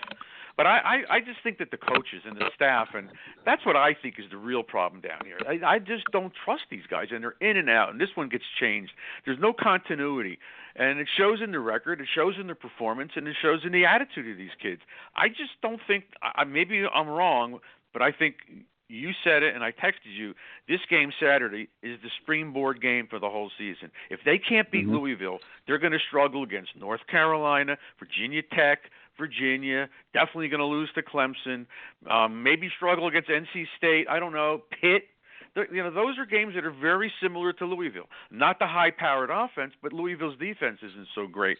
So if they don't win this week, and they look bad doing it, all bets are off. I have no freaking idea what the record's going to be. None whatsoever, because there are gaps and holes in this team that I'm not real sure we've seen like this. The wide receivers. I can tell you one. I did find out. I know for a fact that they were not prepared for UAB's blitz packages. They did not show any blitzing in the first game. It wasn't on film. They were totally caught with their pants down, and it took them a long time to figure out what to do. Obviously, getting Reverend Jordan involved was big. They were running the ball, but a lot of those runs, those kids busted tackles and did it all on their own. The offensive line was clueless when it came to what they had to block and who they had to block when they were blitzing like this, run or passing downs. They didn't care. They were coming after King. So I hope that these guys look at the film and figure out what they have to do. As I said, I think they have to make some adjustments. Why wouldn't Louisville do the same thing UAB did? I mean, answer me. Why there's no doubt. And there were some of those outside zone running plays where the UAB running backs had some cutback lanes that they missed. So there's no question that they're going to do a lot of the same type of stuff, and they have a much more wide open capability of being explosive also. Oh yeah, and last year, it was scary. I know the final score was a kind of a blowout, but it was pretty scary there for a while, and I think it's going to be the same. Miami cannot fall behind in this game. Cannot. They cannot arm tackle or just throw shoulders. They got to wrap these guys up and bring their asses down. They have got to seal the edge. How many times did the UAB guy turn the corner and get 8, 10, 12 yards on a running play? Because no one's there. There was nobody there. So I look at what I saw the other day, and yes, I'm happy they won. Was I impressed? Not really. I was not impressed at all. I wasn't impressed with King's throwings. He missed guys, although, again, he was under constant pressure within a second or two of the snap. They should have used the tight ends more. They should have had them both, and I agree with Matt 1,000%. And they also should have thrown some flares to the backs, quick outs to the receivers. Get those guys off the line of scrimmage. I didn't see that either. So I'm thinking to myself, is this guy really that smart? I don't know. But I think this week we're going to have more answers than we had the other day. It was the first game. I get it. Not throwing him under the bus, but that was pretty obvious. They were stacking that box, and they should have got rid of that ball. Yeah, I don't think he's rolling the whole thing out on opening night. Like, I really don't. I think that he's got a game 2 week here where they figured have to. I say 5 touchdowns. I think they're going to have to score in the 30s to win this game. And yeah. So they have to win special teams. Don't you get nervous when you see Pope back there? He's too frail. He dropped that ball. He got hit. Every time he gets the ball, he starts to turn. He goes backwards. He barely got touched. Yeah, and then on another return, he almost ran in the end zone. Yep. Yeah, he was like at the 2-yard line before he maybe turned the corner.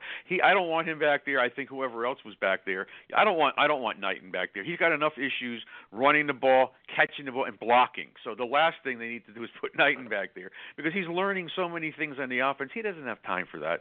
So this guy's been around a few years. You got to find somebody, even if it's someone that's going to fair catch it. I don't really care. I just don't want to see him back there anymore.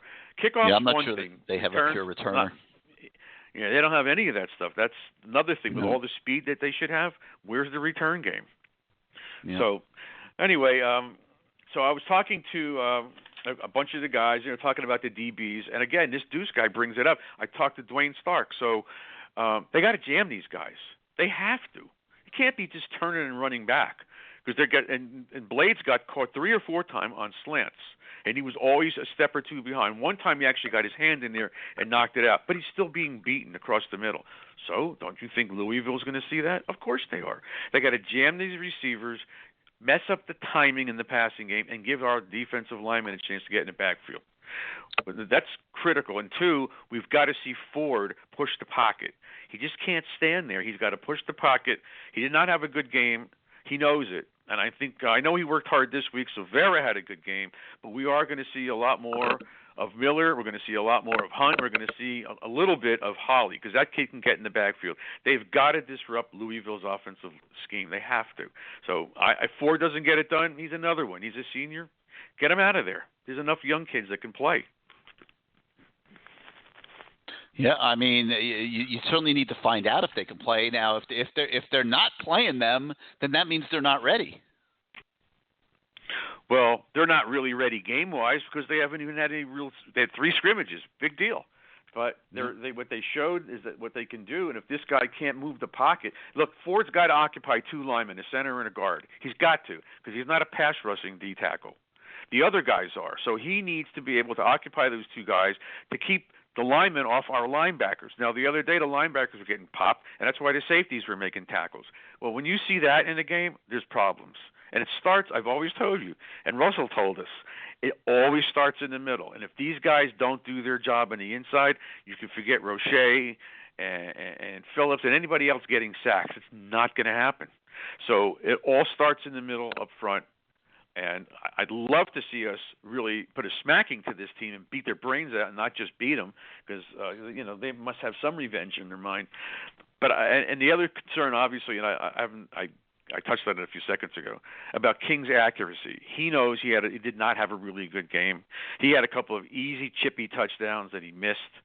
But again, if these wide receivers aren't getting the job done, I would put in Wiggins, who I think had a pretty decent game, the 2 tight ends, and maybe if you want to add Pope or something like that, you can do that. But I keep the rest of these guys out of the game. And I do like Peyton. He had 1 catch, but he does get separation. So I would see these guys in here before Harley and Pope and the rest of them. But you got to get the tight ends involved, because they're a tough matchup. We say he gets separation, but I don't think he had. Maybe he had one catch last week. Let me see. He had 1 catch on the sideline, but he only had 1 ball thrown to him too. Yeah. So. I don't know. I think you're right. I don't think Mallory had any balls thrown to him. 1 catch, 13 yards. I don't know that we really know if he gets separation. Well, he can't get him the ball if you don't have time. The kid was running for his life. And so, and I also think that if you watch the game and watch the replay of the game, King had a lot of those PPO plays where he really should have kept it, because he had gaping holes. And I think this week he's going to keep it, and he's got to get those linebackers off the line of scrimmage and some quick passes out to the outside. Remember when they played Appalachian State and the first 5 or 6 plays were all quick outs and got their linebackers away from, and we blew them out. And I think the same thing has to happen this Saturday. They've got to create some plays where they can get some quick, get the guys off the line of scrimmage, and then I think we're going to run the ball. I kind of think it's going to be in the reverse. I think we're going to throw quick passes early and then run it. I don't think we're going to try to run it because they're ready for that. But we still have to control the clock, and we absolutely can't make stupid penalties like Wiggins kicking a guy. Things like that are just so dumb. You know what bothered me the most about that, Bruce? I'll be honest with you. You know what really bothered me was not just Wiggins kicking a guy like that, which obviously is not very smart. He'd get taken out of the game, which tells me that once again, we don't have the level of discipline that you need to have. Like, how does he get to stay out there after kicking a guy on the sideline and getting a 15-yard penalty? I think it was their sideline, no less. Yeah, that was just really stupid. And these bonehead things, these guys, the coaches, they have to do it. They have to fix. I mean, this, it goes back to last. I think back last year. How is Jaron Williams allowed to go play against FIU after breaking curfew the night before and partying? Like, how is that? You know what I'm saying? Like, he didn't belong out there. Like, I hear you.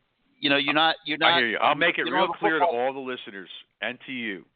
I'm telling you now, I said it last week, I'll say it again. I am very concerned about Manny Diaz's ability to coach this team. Very concerned. I don't know. I love what he does in the off season. Those kinds of things are great. But if he doesn't, if we play poorly on Saturday, like we're capable of, I think all bets are off. I don't care if anybody thinks he is coming back next year. I don't know. You can't have another 6 there and is 7, no 5 and question 6 season. Well, we'll talk about that if we have a record, but I see no way Manny is not the coach of this team next year. Okay, well, I disagree. I think if he loses the team and they just don't play well in any of these big games, and the same issues and the same problems keep cropping up, that's not good. I mean, I don't know why this Williams kid left. He got beaten out, but if you can't convince this kid to work hard, then I guess he doesn't belong at this school. But a 4-star kid like that, you just can't afford to lose them. I heard he was doing really good in the spring. You can't if they're not really a 4-star kid and they're not coming in and starting for you. You can't afford to take a kid like that from Alabama. Well, if you're going out of state, which like I said, I think they need to do even more than what they do. If you're going out of state, you got to bring difference-making players in. You got to bring in David Njoku's. You got to bring in Ed Reeds, Reggie Waynes. Those are the kind of players you bring in from out of state. Yeah. Well, and the other thing about Rumpf, I know everybody's saying he's a really good coach. Again, I know him really well. But when I see a guy like Ivy, he was not beaten on that touchdown. He just never turned his head. And that was an epidemic a couple of years ago with not being able to turn your head. And why is it still continuing? He's the same coach. These guys cannot locate the football that saved their lives. I mean, Blades gets beat. He gets in the area, but he's not really playing the ball unless it's somebody throws a bad throw like he should have had that pick near the sidelines and he dropped it. But for the most part, these guys they're not turning their heads at all. They're not there. And that's coaching. Yeah. All right, Bruce, you got anything else? Nope. Just have a great weekend, and let's have a good game on Saturday. I hope we win. That'll make it a fun show next week, although sometimes it's fun when they lose because everybody bitches and complains, but I'd rather win and just be happy about it. That's what I'd rather see. So I hope they win. I'm not predicting them to win. Yeah, I say 38-28, something like that, 38-31 maybe. Who's going to have the 38? Who's going to have the 38? Louisville. Right. Don't trust Manny yet. Not yet. I'd love to say next week I do, but I don't right now.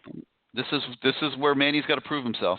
This is a great this is a big opportunity for Manny to win a game on national TV at night, prime time, and sort of get the program headed back in the right direction. So we'll see what happens. Yeah, and have a few more of these and have the turnover chain come out again so the whole country sees it and everybody's going to be watching it. So that'll be nice. I would love to see that happen. All right. Well, I'll talk to you soon. Next week. Okay. Take care, Gary. You got Bye-bye. it. Yeah. All right. 563-999-3550. 563-999-3550. You hit the number 1 on your keypad if you want to come on the show. Let's go out to the 845. You are live on CaneSport Live. Yeah, Gary. How you doing? Hey, what's up, Greg? Good. You're later than usual this week. Yeah. I wanted to hear these Warriors again this week. By the way, we're looking for perfection. Yeah, we're looking for signs that the years of misery are coming to an end. Okay. I want to start off by complimenting that guy Deuce. Yeah, he's awesome. He has Absolutely. so many points. Were great. I want to refute one of Bruce's comments. He said he was worried about the Louisville game last year. We were up. We put 52 on him in 3 quarters. What the hell is he talking about? We had 6 touchdown passes. D. Wiggins looked pretty good last year against Louisville. He did in that game. Didn't he? But where has What? it been? Where has it been week to week? Is the question. He looked like an All-Pro in that game. But why? Right. But why is it? Was that just a flash? Where is it week after week after week? Terrible quarterback and terrible offensive line last year. You're going to tell me you don't think we tried to score as much as we could last year. Last week, right? Oh, I think we tried to score as much as we could. I just don't think we opened up the playbook. In the fourth quarter, we ran every play up the middle. Well, at that point, you're running out the clock. I mean, come on. I'm not talking about the last half of the fourth quarter, when the game was in hand. But up to that point, I do think we were trying to score. They were running the ball a lot. It was very effective. They had 340 40 yards or whatever, running the ball. What they didn't do is open up the passing game playbook. Okay. Now I'm gonna read you this quick. Last year, Louisville, 35 given up against Notre Dame, 35 Florida State, 39 DC, 59 Wake Forest, 45 Clemson, 52 Miami, 34 Syracuse, 45 Kentucky. Come on, that defense is horrendous. You better have a good offense, huh? And yet they won. They won. What was it? They won 8 games. Eight games, yeah. Amazing. Yeah, okay. Amazing that they won 8 games with a my, defense like that. Right. Last week I predicted 42-14. It was 31-14. I'll give you my prediction this week. 45-28. With who's going to have the 45? Miami's going to have 45. All right. Okay. Next question. Next comment. What kind of fan base does Miami have? They can only draw 8,100 people to that game. What else did they have to do? It was a night game against UAB. There was going to be no tailgating allowed. You have to sit in the stands with masks, and you're risking getting coronavirus. I mean, you know, it's like that's not going to be appealing to everybody. Okay. It might when Florida State comes to town, but a Thursday night game against UAB, like I don't know that all those things put into one package is going to be appealing to that many people, and it wasn't. I don't know that it was really even 8,100. It might not have been 8,100. Oh, it was less then? Okay. It might have been. I mean. Well, that's what I saw in the ESPN article. Yeah, you know, the official attendance was 8,153. Okay. So next week, you think we'll draw more than 8,153 against Florida State? Yeah, I feel pretty confident you'll have the full 13,000 in the stadium next week. Okay. And what is the reason we couldn't have any crowd noise? I think they agreed they weren't going to pipe artificial crowd noise. They did play the usual music that they would play, but I think there was a mutual agreement by the teams that they wouldn't pipe fake crowd noise. Okay. All right, my next point. Is there any talk of Gervin Hall moving to corner? Talk? No, but to me it's logical. If there's a safety that's going to drop down and do that at times, it would seem like he's the guy. And, you know, it gives you a chance to get all three of your safeties on the field at the same time. So I would almost expect to see that on occasion. Yeah. By the way, we could have used Devontae Williams right now. Well, he wouldn't necessarily be more ready to play than these other guys. He's not a cornerback. I can tell you that. I've watched him try to play cornerback at some camps and stuff, and he is not a cornerback. He is a pure safety, and you're not going to see a lot of him until he gets healthy first, and then he's going to have to beat out somebody. All right, let's try the 865. You're live on CaneSport Live. Hey Gary, it's James from Tennessee. What's up, buddy? And I don't know, the whole system went nuts on me here. So I got a little 2 or 3 times. Yeah, I had to call back 2 or 3 times to get on there again, and I was like, oh shoot, I wonder how far back I was, or if I'll even get on tonight or not. So that was weird. But yeah, we'll try to continue it now. So what's going on? What you got for us? Well, this is what I got, bud. I know we talked last week a lot of topics and things that I was looking for in the game, and I'm going to be a lot more positive than negative. I mean, sure, should we have won by more? Absolutely. But I agree with a lot of the points that were not there. And it's exactly what you've kind of been preaching last year, even early before the season, about where we're deficient in areas. I mean, clearly, more than ever, if you watch that game objectively, and I'm as diehard of a Canes fan as anybody, I will put my knowledge against anybody as a Canes fan. But you look at where we were deficient last week, linebacker play. And I even talked about it last week, Gary. Thank goodness that we even have Bradley Jennings and McLeod came back, redshirted last year, and Steed came back from the injury, because I don't know where Huff and Brooks would be. Sure, people are talking about the talent and everything, and but they're just not there yet. And it just shows what a drop-off you have from upperclassmen that have been often injured, and then you've got, second-year guys with limited or no playing experience, and there's nothing in between. That falls back on coaching. That falls back on the recruiting. We beat that to death last year. Same goes with the cornerback. This Christian Williams guy, I mean, go kick rocks at this point. I mean, you're either with us or you're against us. I hate it for a body standpoint because, like you talked about, there could be injuries, could be the corona, there could be all sorts of things that could affect the depth. And once again, it goes back to all the misses we've had at cornerback right now. And it's deplorable. It's absolutely deplorable. So your best players on defense right now, and I mean, I like what I saw out of Bubba Bolden last week. I mean, was he perfect? No, but he was. Thank God we got him as a transfer. Same with Jalen Phillips. Same with Roche. The only couple players that are actually Canes guys from start to finish at this point that actually showed me something last week were Gervin Hall and Nesta Silvera after I called them out. I mean, what do you think, Gary? Am I off by saying that when I looked at the defensive performance? And on top of that, I hate the angles that they take. We talk about wrapping up in tackles. I mean, you look at the angles that our guys take, they're out of position all the time. And it's like, what happened to the fundamentals of football that our Canes defense was known for in the past?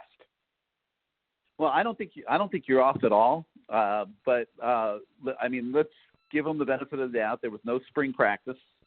So they just had fall camp, and with the coronavirus and everything, I think you're limiting your full contact, full speed work a little bit. So they're figured to be a little bit of rustiness from a tackling standpoint, and I think angles could certainly be included on that list. But at the same time, there are some clear deficiencies on that side of the ball this year. And I said before the opener, and I still maintain this, that I think the bigger concern on this football team this year is not the offense, but the defense. And, I think you got big questions still at defensive tackle. I think you have big questions at linebacker. I think now you have bigger questions than ever at cornerback. And, that's 2/3 of your defense. So we'll see what happens. They're going to be put to a big test on Saturday at Louisville without question. Absolutely, absolutely. And, that's the other positive. I want to talk about the positives too, Gary, more than anything. Things that I told you last week that I wanted to see that I actually did see. Number one, we won the game. I mean, we finally snapped a 3-game losing streak and beat a team that we should have beaten last year. I'm talking about there was no absolute reason we should have lost to FIU or to Duke or to Louisiana Tech. But I guess we mailed it in and didn't care. Offense and defense not getting along. I mean, a lot of cancers on the team. I'm not trying to make excuses. What I'm just trying to say is these were the problems that were there. And I remember last year you had talked to a talent scout that said that there really wasn't much difference from top to bottom in the roster between Miami and FIU. And I don't know if you remember that or not, but I do. That really was alarming to me. That was alarming to me more than anything because – and then you talk about, the people that loved Butch. I mean, I loved Butch back in the day and so forth, and it's like, what is he finding that our guys are not able to find with the resources that we have compared to FIU? I mean, that's just – and that goes back to who you have on your staff, finding these kids. And the other thing that we talked about last week more than anything that I'll get to in a minute, but I want to stick with the positives for right now. So, yeah, we won. Great. Number two, did we cover the point spread? Barely, but we covered it. Okay, that was great. One thing that I'm hoping for is that I'm hoping we see more of the offense. I mean, because I kept looking and I was like, are we holding something back or are we just that deficient that he doesn't have the chess pieces to run the offense how he does or how he wants to? I mean, I was trying to be devil's advocate with that one, and I'm looking at it, and I'm like, okay, when it got close to 3 points, he finally targets Brevin Jordan in the third quarter. I don't even think he was targeted before then. Maybe he was, maybe one time. I'm trying to think about the game because I've only watched it once, and it was live, and I was trying to pay attention to everything. So maybe I should have gone back and watched it a second time. But until we got Jordan involved in that third quarter, that's when I finally saw us pull away. And then I guess we mailed it in the fourth quarter to run it. And the other question that I have is, here you got those guys running the ball, and why in the world is Cam still in the game in the fourth quarter?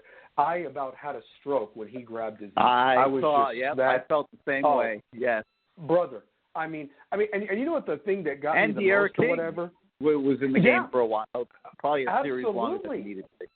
Absolutely. And I mean, and do you play that game like you just mentioned, Gary? You really didn't have the spring reps and so forth. And are you just trying to get guys as much as you can because this was your tune-up before the big game this week? And listen, Louisville is Louisville. I mean, they might be weak on the defensive side, but on that offensive side of the ball, you have got to respect it. There's a lot of Miami guys on that side. And I said this last week, this game is as big as the Florida State game from a perspective that you have lost great guys, great talented players that are playing still in the NFL today to Louisville over the years. And this is a game where it's a recruiting thing, especially more than anything, as you mentioned, with this dead period, which is just news to me. That blows my mind. And Miami definitely should take advantage of that, as they already have with the visits and the coronavirus and everything in there. Now they just got to prove it on the field.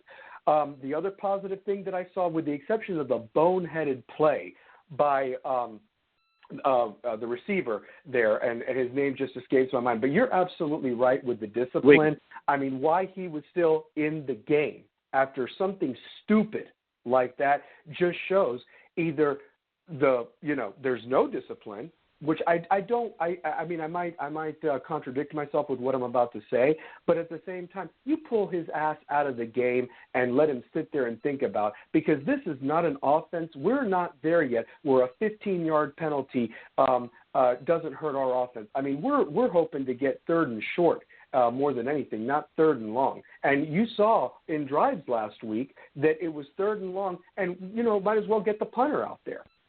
So that right there was a little bit baffling, but at the same time, I'm going to contradict myself with something that I did see was we were, for once, the team that didn't have more penalties than the other team that wasn't Florida State, who's just a boneheaded bunch of morons when they play football. So that was reassuring to me that for once, when we weren't playing Florida or Florida State, we were the team that had less penalties. I was actually very impressed with the offensive line from a standpoint that they were not getting stupid penalties. There were very limited holding calls till the end when it got kind of a little bit sloppy. There weren't false starts, and that's pretty good considering you didn't have those reps in a spring and so forth. So I'm going to give them at least the positive in that regard. Now, the thing that really worried me more than anything, and we talked about it last week, who is your go-to receiver? And they showed us actually less than what we thought, Gary. They actually did. It was unbelievable. It was unbelievable. I didn't feel there was a go-to receiver before last Thursday's game, and I'm even more convinced there's not now. And, Rhett Lashley has a big challenge ahead of him to try to milk something out of this group, and he's going to have to for them to win games this year, but it's not going to be easy. They were not getting a lot of separation out there. So let me ask you this, Gary. I talked about cornerback. I talked about linebacker.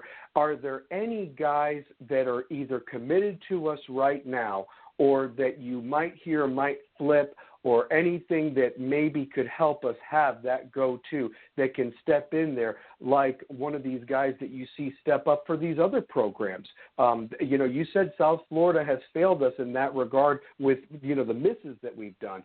But we've got to strike. The iron's got to strike sometime, I mean, you got to hope, but we've been wanting this for a while. But my question is there anybody like an Amon Richards that could maybe be a game changer for us? Because that's the last solid receiver, in my opinion, that we've had, and a damn injury took him away from us. Well, you got Romello Brinson, who I think has potential. Does he end up being more than D. Wiggins? I don't know. We'll see. I mean, it's hard. It's really difficult to predict that at this point. But, he is a lanky guy that does have some potential. Jacoby George is kind of like an unheralded kind of kid that, probably, I think you hope he ends up being kind of like, say, maybe like a Brian Blades maybe was, hopefully, cool. on the upside. So, I think you're hoping for that with him. Rashard Smith is the wild card. He's a quick receiver who's going to be probably a slot guy.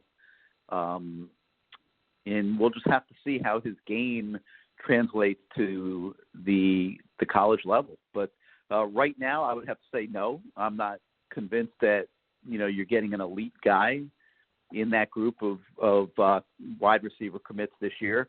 You just got to hope it's not more of the same. You got to hope it's a notch above what you're playing with right now. Absolutely.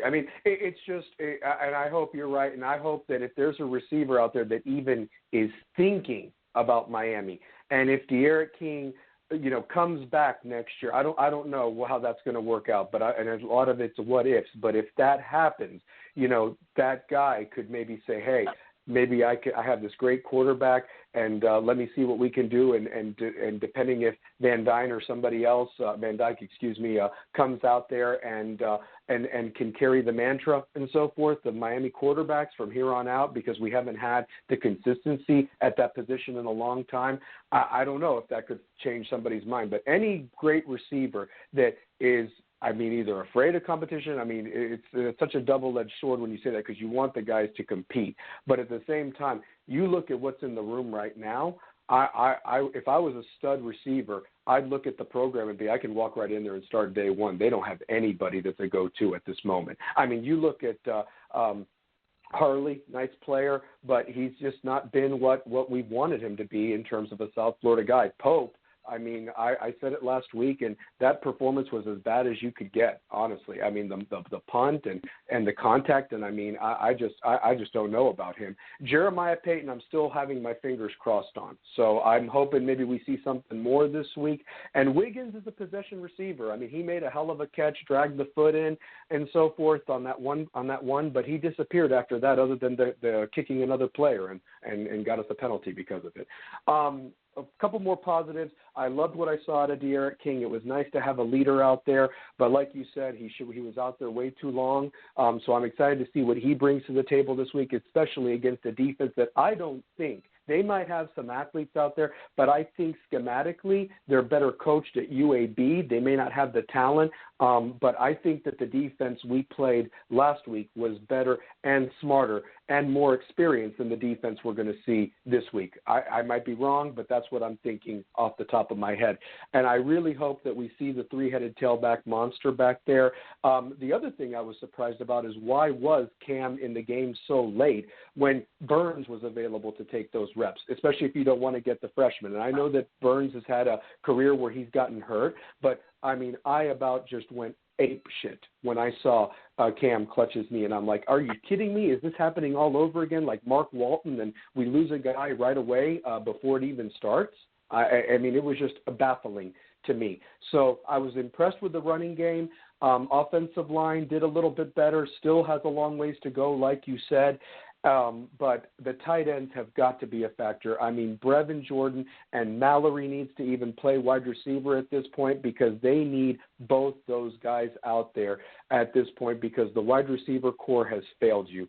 I'm hoping maybe Redding steps up. I hope the X-Man steps up. I know that he's, young. These guys are young. But, hey, the redshirt year doesn't count. It's got to be something better at this point. Another freshman on the defensive side of the ball that impressed me was Harrison Hunt. He looked huge out there. He reminded me a little bit of Calais Campbell with that 81, not as tall, but just standing up there and so forth. So I'm excited to see that guy and Hawley progress. But like you said last week, Gary, it's kind of disappointing that they haven't passed the guys that are in front of them already, but at least they turned it on in the game, and I'm hoping that with more reps and a little bit more confidence, they can get out there and make more of an impact on that defensive line. And the defensive line, like you said, is key this week. They have to get back there. They have to stop their running game. They have to disrupt the flow of that passing attack. Otherwise, Miami is going to get lit up back there more than anything, Gary.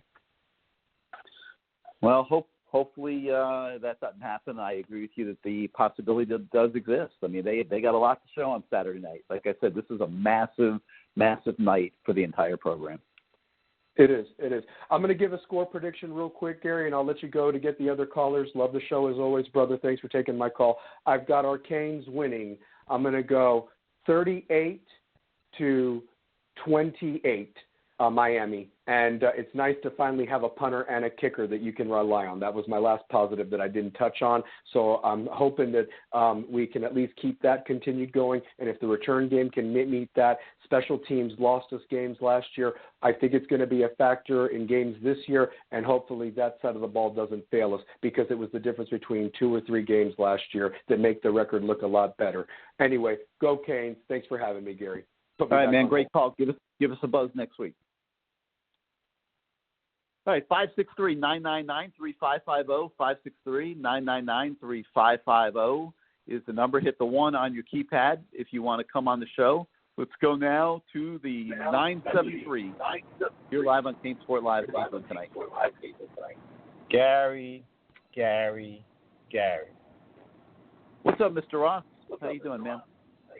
Turn that sound. You got some sound going in the background. We're hearing a double, like an echo. So probably have to take you off crank the that speaker down if you can. I didn't know way to do that, so I'm just gonna put you on my regular.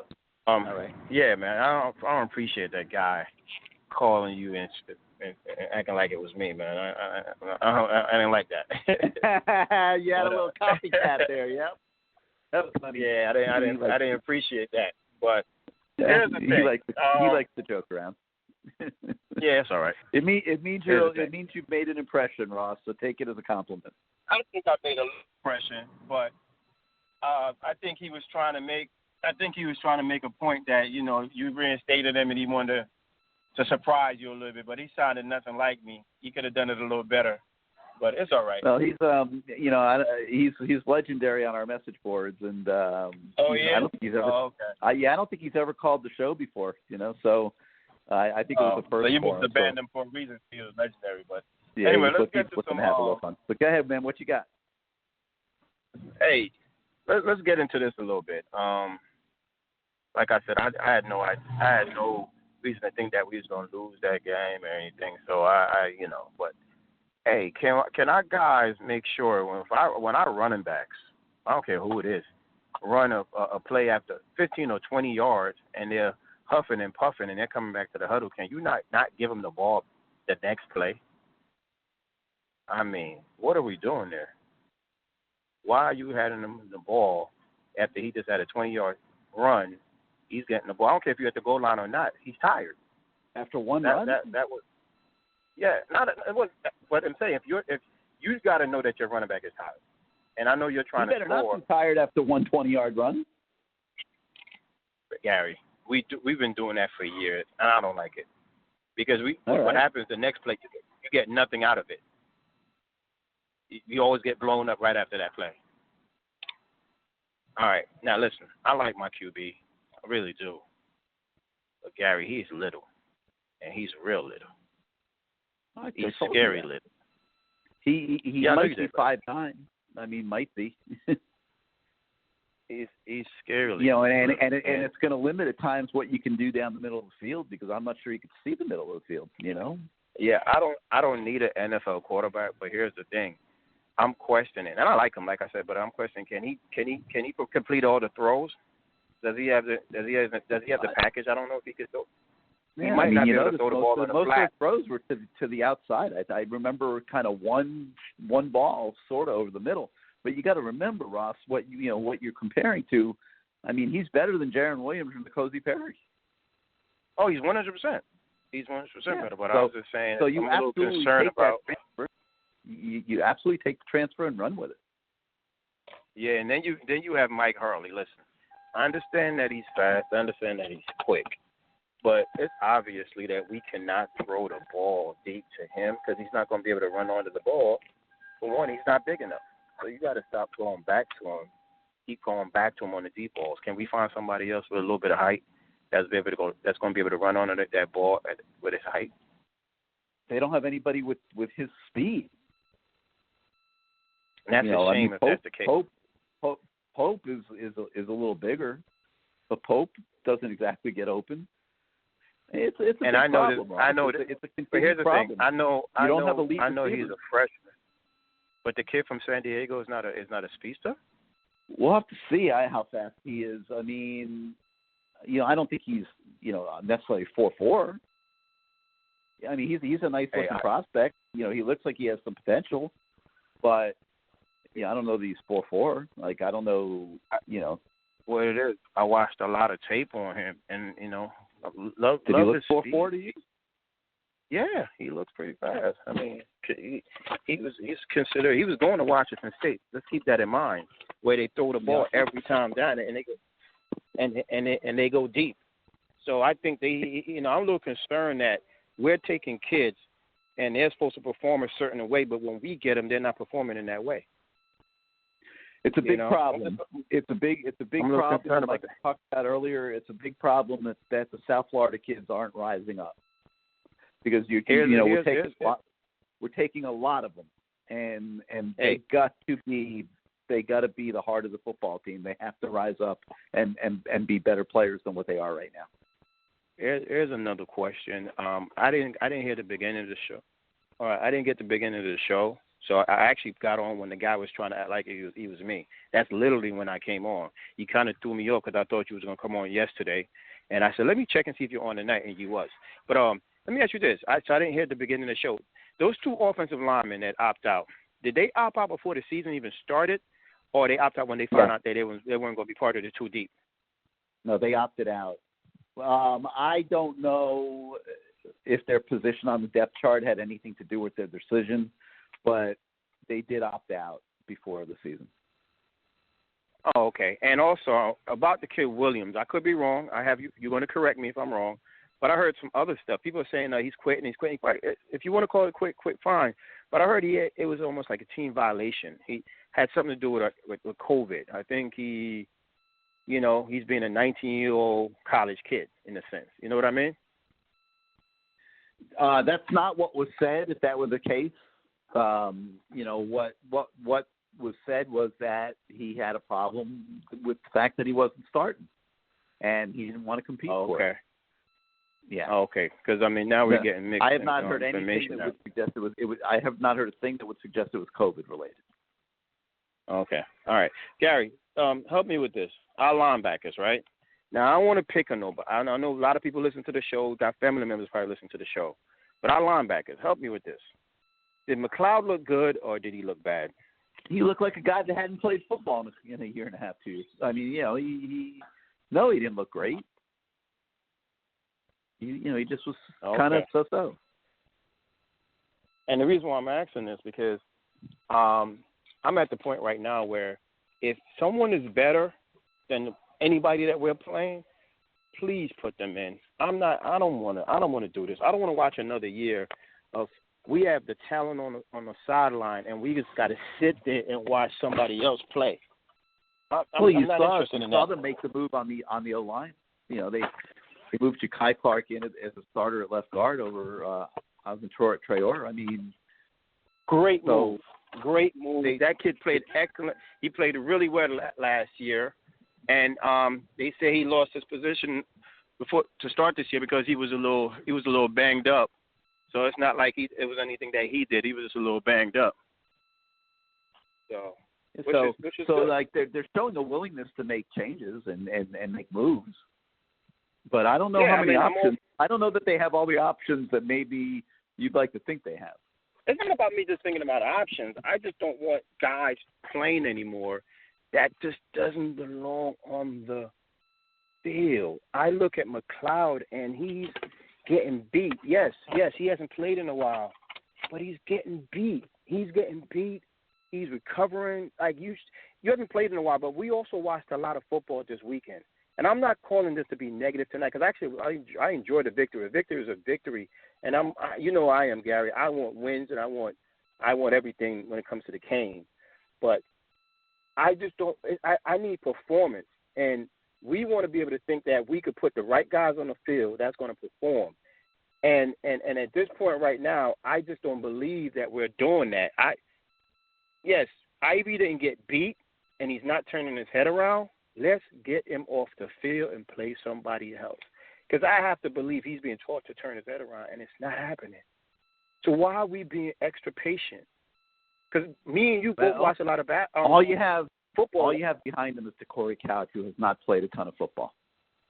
And that's the thing. You know, we don't see every rep on the practice field, but maybe Corey Couch isn't ready to take that kind of load, you know? Crazy, Darren, because when I watch other games this past week, and I'm watching Notre Dame, I'm watching North Carolina, they're putting their freshmen, I don't care what position, and they're not saying they didn't have a lot of reps. They're just doing their best, and they're looking decent.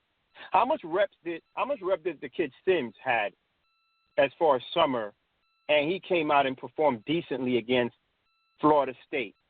How much reps did he have? Who are you talking about? The quarterback Sims for Georgia Tech. Oh, Sims for Georgia Tech. Yeah, I can't answer that. I don't have the answer to that. I don't know. Exactly. But I'm just trying to give it a comparison of you saying you don't know how many reps they had. Well, I mean, he didn't have any. He had no. Basically, he wouldn't have had any experience. And he came out and performed at his position a little better than guys who's been in the program for a while. In our program. Is what I'm trying to say. Yeah, so, I mean, great point. That doesn't mean it's going to work for everybody, but good point. It's not. You know, what you're saying is it's possible, is what you're saying. Yeah, I'm tired of it not working for us. I'm just tired of it not enough. We don't have enough of those guys that can get on the field when they're supposed to and perform. How many times I'm just going to keep hearing you saying that and somebody else saying that? I'm tired of that. I want Canes. I want guys that can play Canes football. I'm happy that we got to have them. You got to have them. You have to have recruited them, and that's, you know, that remains to be seen. I mean, the track record has not been great for many years now. So, you know, we'll see how it goes from here. Listen, we're 1-0, you know, and it's 1 week at a time with everything that's gone on this year. This game is going to tell us a lot Saturday night. I wouldn't be looking for a bunch of sacks. I wouldn't be looking for a whole bunch of sacks. At times, I'll give you an example. Why do we still have our DNs cover running backs? It's because sometimes they blitz other guys, and the DN picks up. You know, you got to have somebody covering somebody. It can't be our DN. You can't leave guys unaccounted for. So every now and then, I know, but it can't be our DN. So sometimes we may want to put it. Usually, that's like a little wrinkle, Ross. I mean, that's not something they do a lot. Just hate to see it, and then we get beat. We get beat with it. Hey, listen, I just want to go match for match. They're going to score. We're going to score. I want to believe that we have a little better defense than they do, and this ain't the time to hold anything back. I get tired when I keep hearing we've been holding stuff back for this week, and we've been holding stuff back for next. I'm tired of hearing that. Let's show people we could play. Our recruits are watching. It's important that we get off to a 2-0 start, because I think if we get off on a 2-0 start, we have a possibility of being 3-0. Because I love to see what happened to Tallahassee last week. I know everybody enjoyed that. That was enjoyable. And if we go ahead, all right. Well, big week Saturday, and let's see what happens, and give us a call next Tuesday. All right, man, and put me on hold. I didn't look at the schedule. The only reason we moved the show this week was because of the Miami Heat playoffs. Because I mean, I know everybody wants to watch the Heat game. So if the Heat, I didn't look to see what the schedule is next week. But if whatever night the Heat game is not, that's when we'll have this show. And that bubble produced Game 7. How big time was that? Yep, big time. All right, Ross, we'll talk to you next week. Yep, we'll talk to you next week. Thanks for being part of the show, as always. Let's go out to the 954. Little shit like that. Shit just got wet. 954, you with us? All right, man, that's twice I've tried to come to you. I might give you one more shot. Let's go to the 301. You're live on CaneSport Live. Hey, Gary. How you doing? Who's this? Hey. Oh, it's Aaron from Maryland. I rarely call in. Hey, what's up, Aaron? I just wanted to sprinkle a little positivity in here.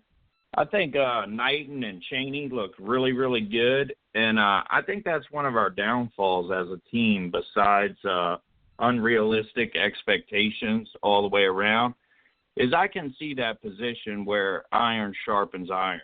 I can see good guys battling it out and making each other better. But on a positive note, I mean, we have a bad offensive line, and we ran for over 300 yards. And I think King, his skill set, he can cover up a lot of our deficiencies. But the only thing I'm worried about with him is that they're going to run him too much. I'd rather him just run on a passing play that's not meant to be and just get the yardage and slide. He can definitely pick up a lot of first downs for us.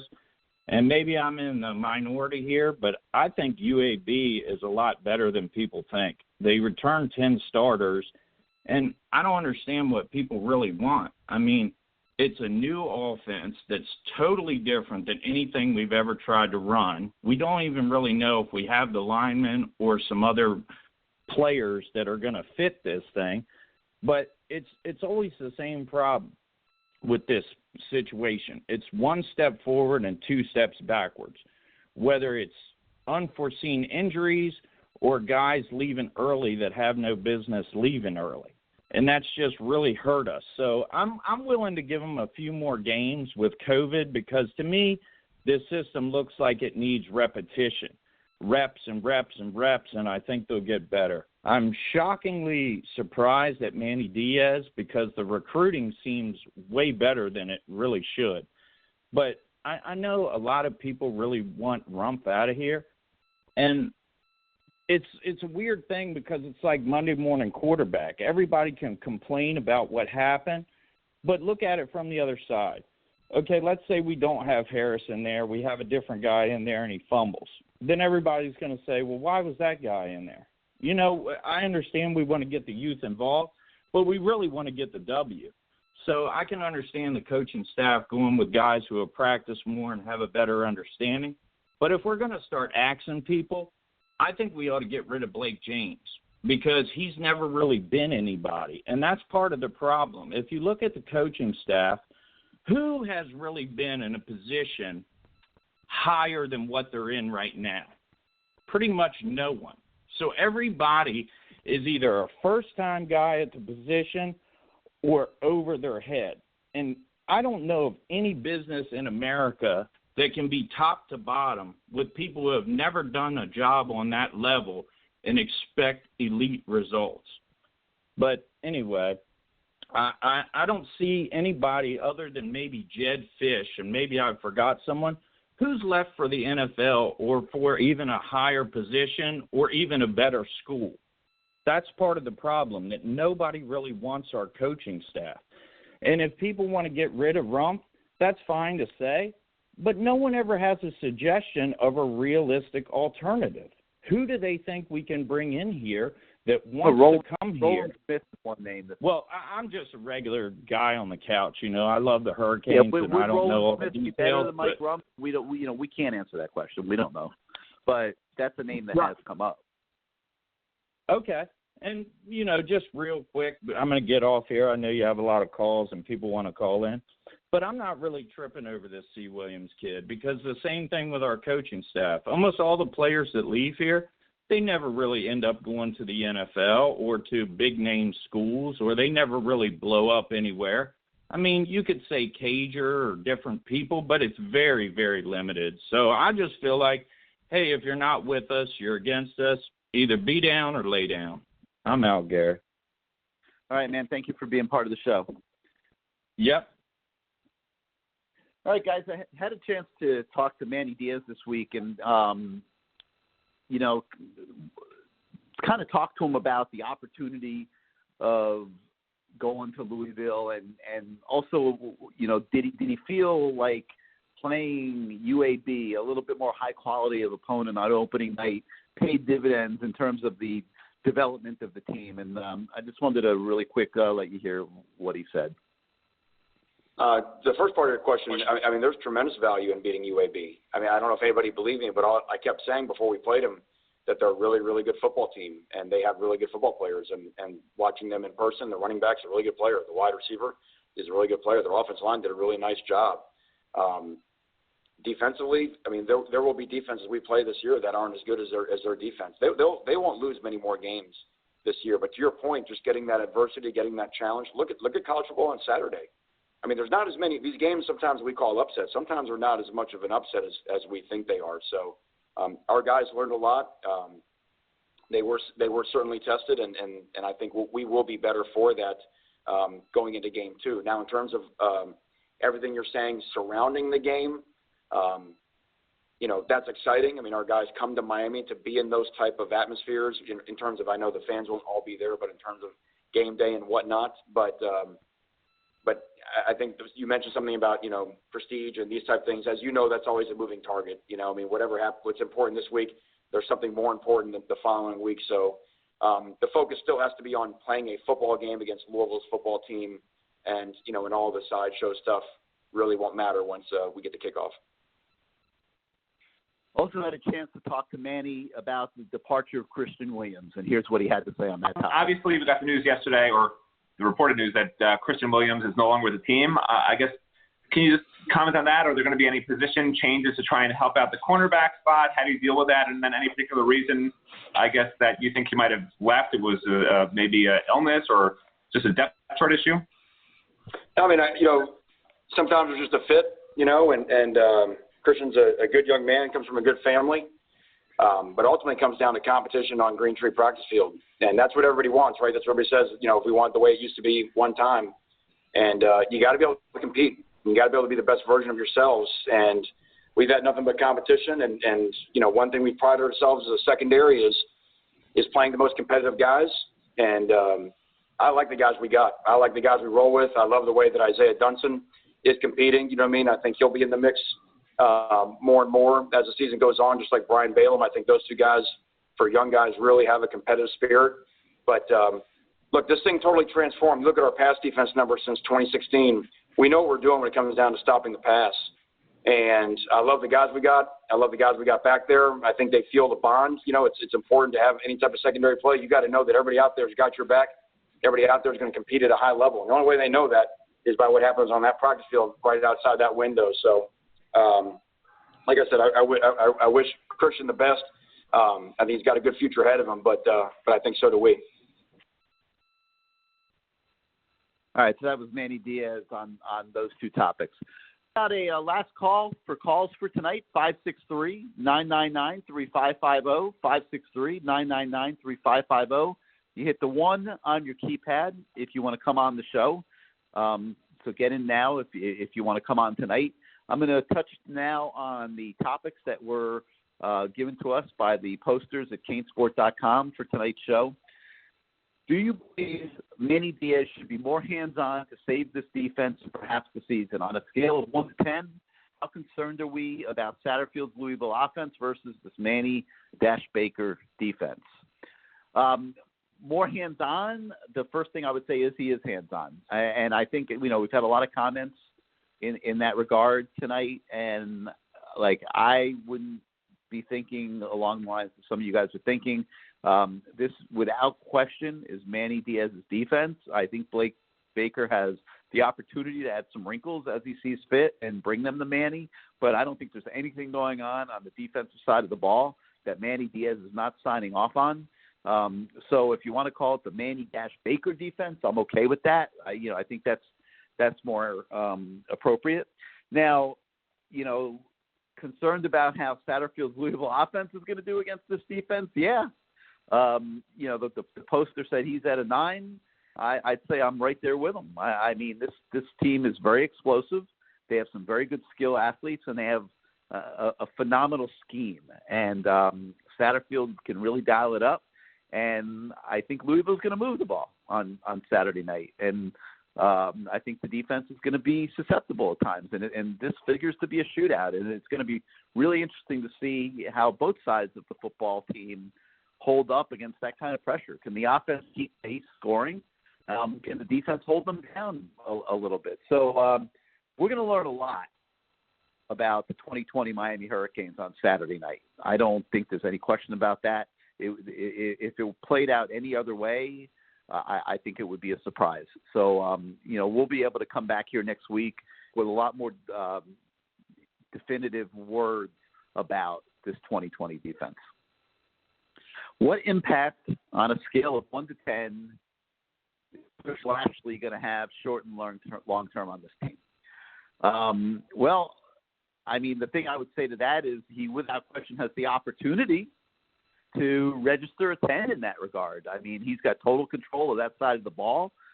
He was entrusted to install his up-tempo spread offense, and it's his show. I mean, I don't think Manny's micromanaging that side of the ball at all. So he's going to have a chance to have a 10 impact, and we're going to start to see if he can do that in 2020 on Saturday night for the reasons that we just talked about. Long term, I mean, look, he came here trying to get back on the big stage. Let's face it. He was at Auburn. I guess had a parting of the ways with Gus Malzahn. Had to spend a couple years going to UConn and SMU before he got the opportunity to come back to the big show. You know, Saturday night he's back on national TV in a big Saturday night 7:30 game, and that's why he's at Miami. So how long is he going to be here? I think if he has a lot of success, probably be some SEC programs that might come calling for him. You know, we'll have to see. I don't think he's here for 1 year and a cup of coffee, though. I do think he'll be here a couple of years, at least, and then we'll see what happens from there. Kind of just tough to predict past, the next couple of years. Are we confident that he was holding back plays against UAB, knowing Louisville was coming up this week? Yeah, I think he held back passing game. I don't think there's any question. That was extremely vanilla, what we saw Thursday night, and the results weren't there. So I would expect to see a lot more in that regard this weekend, and, we'll see what it looks like and talk about it next week.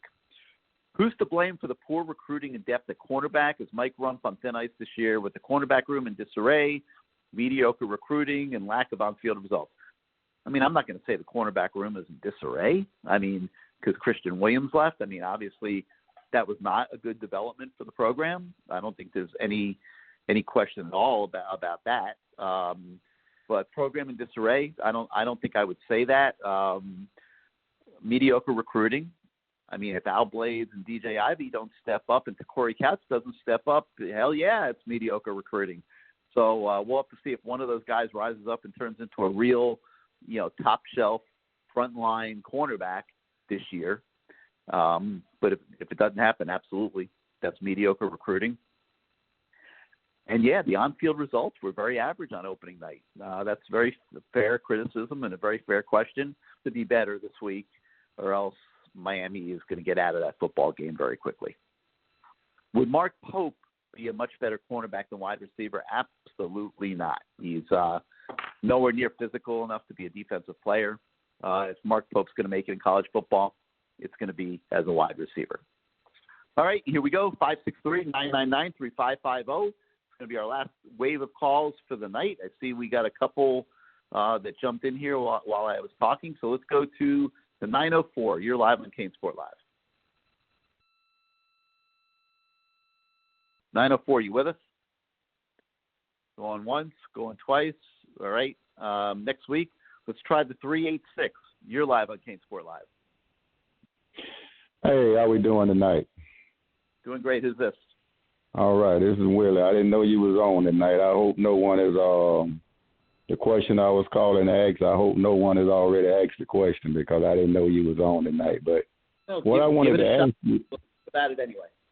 Okay, what I wanted to ask you is how is it that a guy like Tutu Atwell at Louisville, who played quarterback in high school, has only been at the receiver position for 2 years? We're game planning for him, and we have a bunch of 4- and 5-star receivers at Miami who was 4- and 5-star recruits. And Louisville is not game planning for any of our receivers. I can't understand that. And that, that's a great question. It did come up earlier a little bit, but, it is a phenomenal question. And it comes down to recruiting and it comes down to evaluation. And whoever was recruiting, Miami High that season didn't get the job done.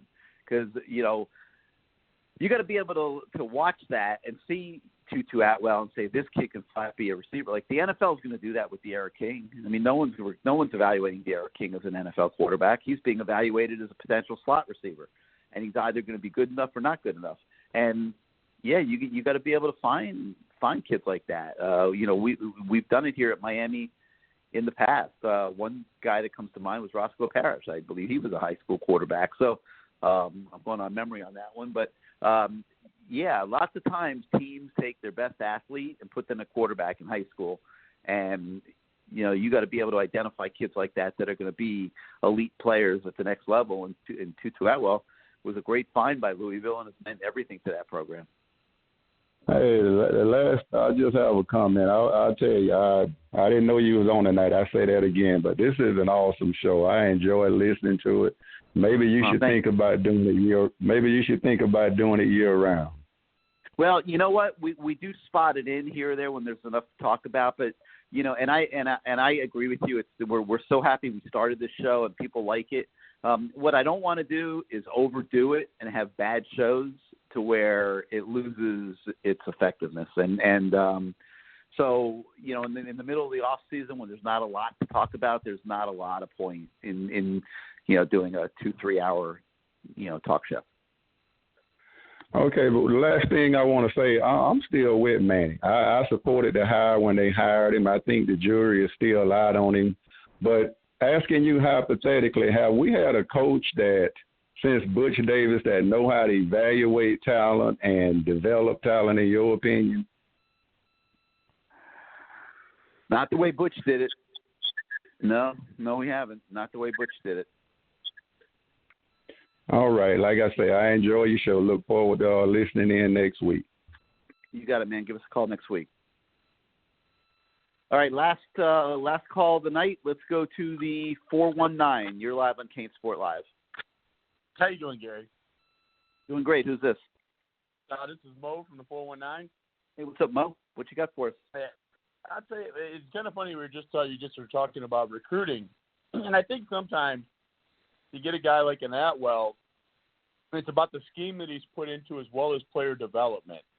I mean, some of these kids, they may come in undersized or maybe they're deficient here, but you get the right coach there. He puts them in the right scheme, and there's player development. Because sometimes I see our team, and I do agree with you. We are getting second-tier recruits in South Florida. We really are. We're getting poached by the big schools.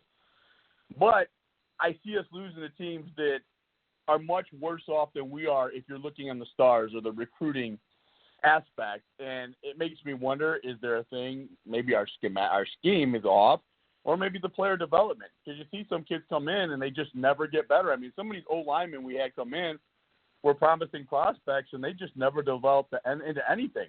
Or you've seen guys come in, and they really didn't do much at Miami, like for instance, like a Sean Charles Henderson, and then the guy goes and he's starting his rookie year. A Brandon Linder, he's at center. He was the highest paid center in the game a few years. And at Miami, I mean, he was okay, but I mean, he was nothing special.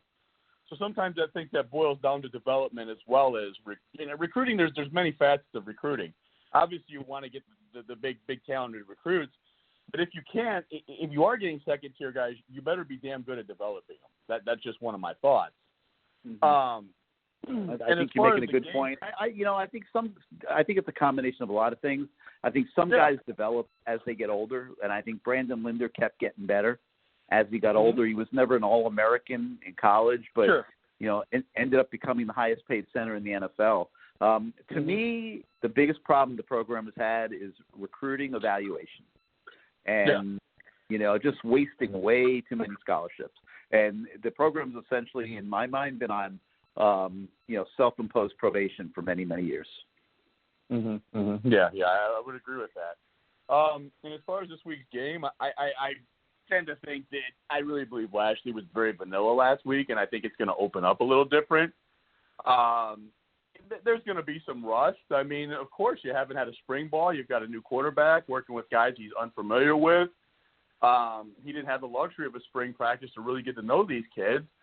But there were some things that were really that you could be optimistic about. The running backs ran hard, all three of them. I mean, those kids, they put their foot in the ground. They made nice cuts. I mean, you've seen yards after contact. The freshmen weren't taking negative losses on run plays.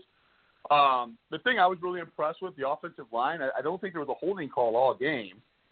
And we didn't have any false starts on the offensive line, which last year used to drive me nuts. We'd have a hold or a false start, and it just puts you in binds and kills drives. Well, I think they're going to open up this week a little bit more, probably lean on their tight ends, I would imagine, because he is probably your best receiver you have on offense.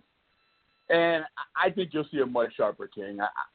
The kid strikes me as a gamer, and after last week, he knew that he missed some throws.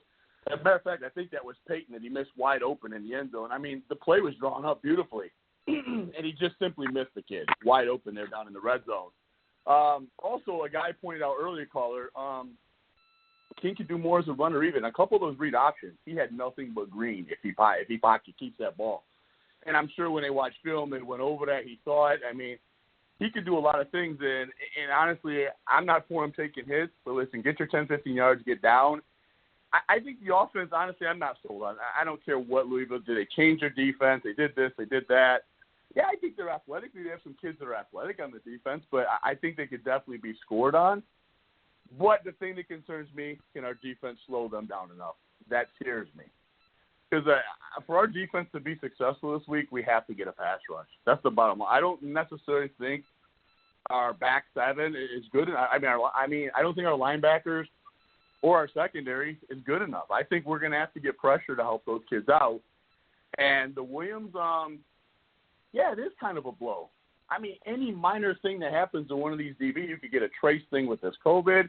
You lose a guy, and then all of a sudden you're forced to push a freshman in as a starter, or as let's say a slot corner or something like that, and it's really rough. And I would probably guess that they're going to get 3 safeties on the field since the safeties have a little more experience as opposed. But, I don't know, but that's the thing that really scares me about Louisville is if they get time to throw the football, I could see them picking us apart, and that does scare me. It's a concern. Yeah, this is going to be a huge test. Just a big game for both offense and defense. And I think it's a swing game of the season. I said this at the beginning of the show.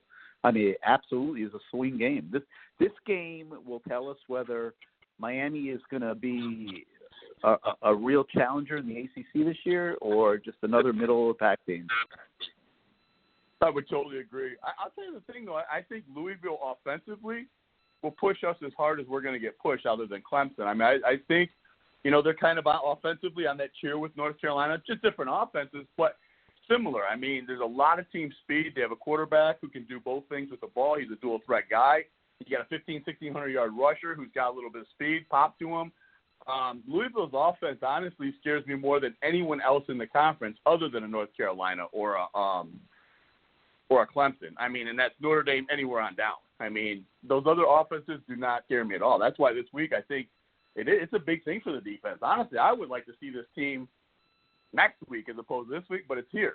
And the kids have to rise to the occasion. But I do. You're right. I think it's a measuring stick. Because if you can play very well against Louisville and you can slow their offense up just enough, get enough stops where you can maybe where they're at. And that's the thing I forgot to bring up. I'm hoping with this new play calling system where we're generating more plays. I'm just praying to God we don't go 3 and out really fast.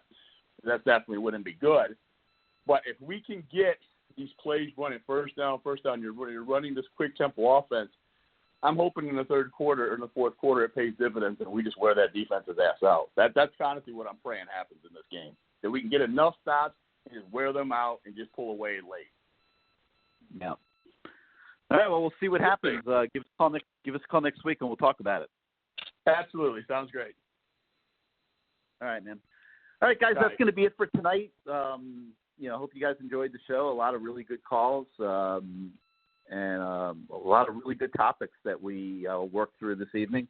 We'll be back next week to slice and dice up this Louisville game and see how the Canes do. Like I've been saying all night, this is a pivotal game of this season, and it's going to be interesting just to see has the program taken a step forward from 2019, and I think Saturday night's going to answer it. So until next time, I'll say good night, everybody.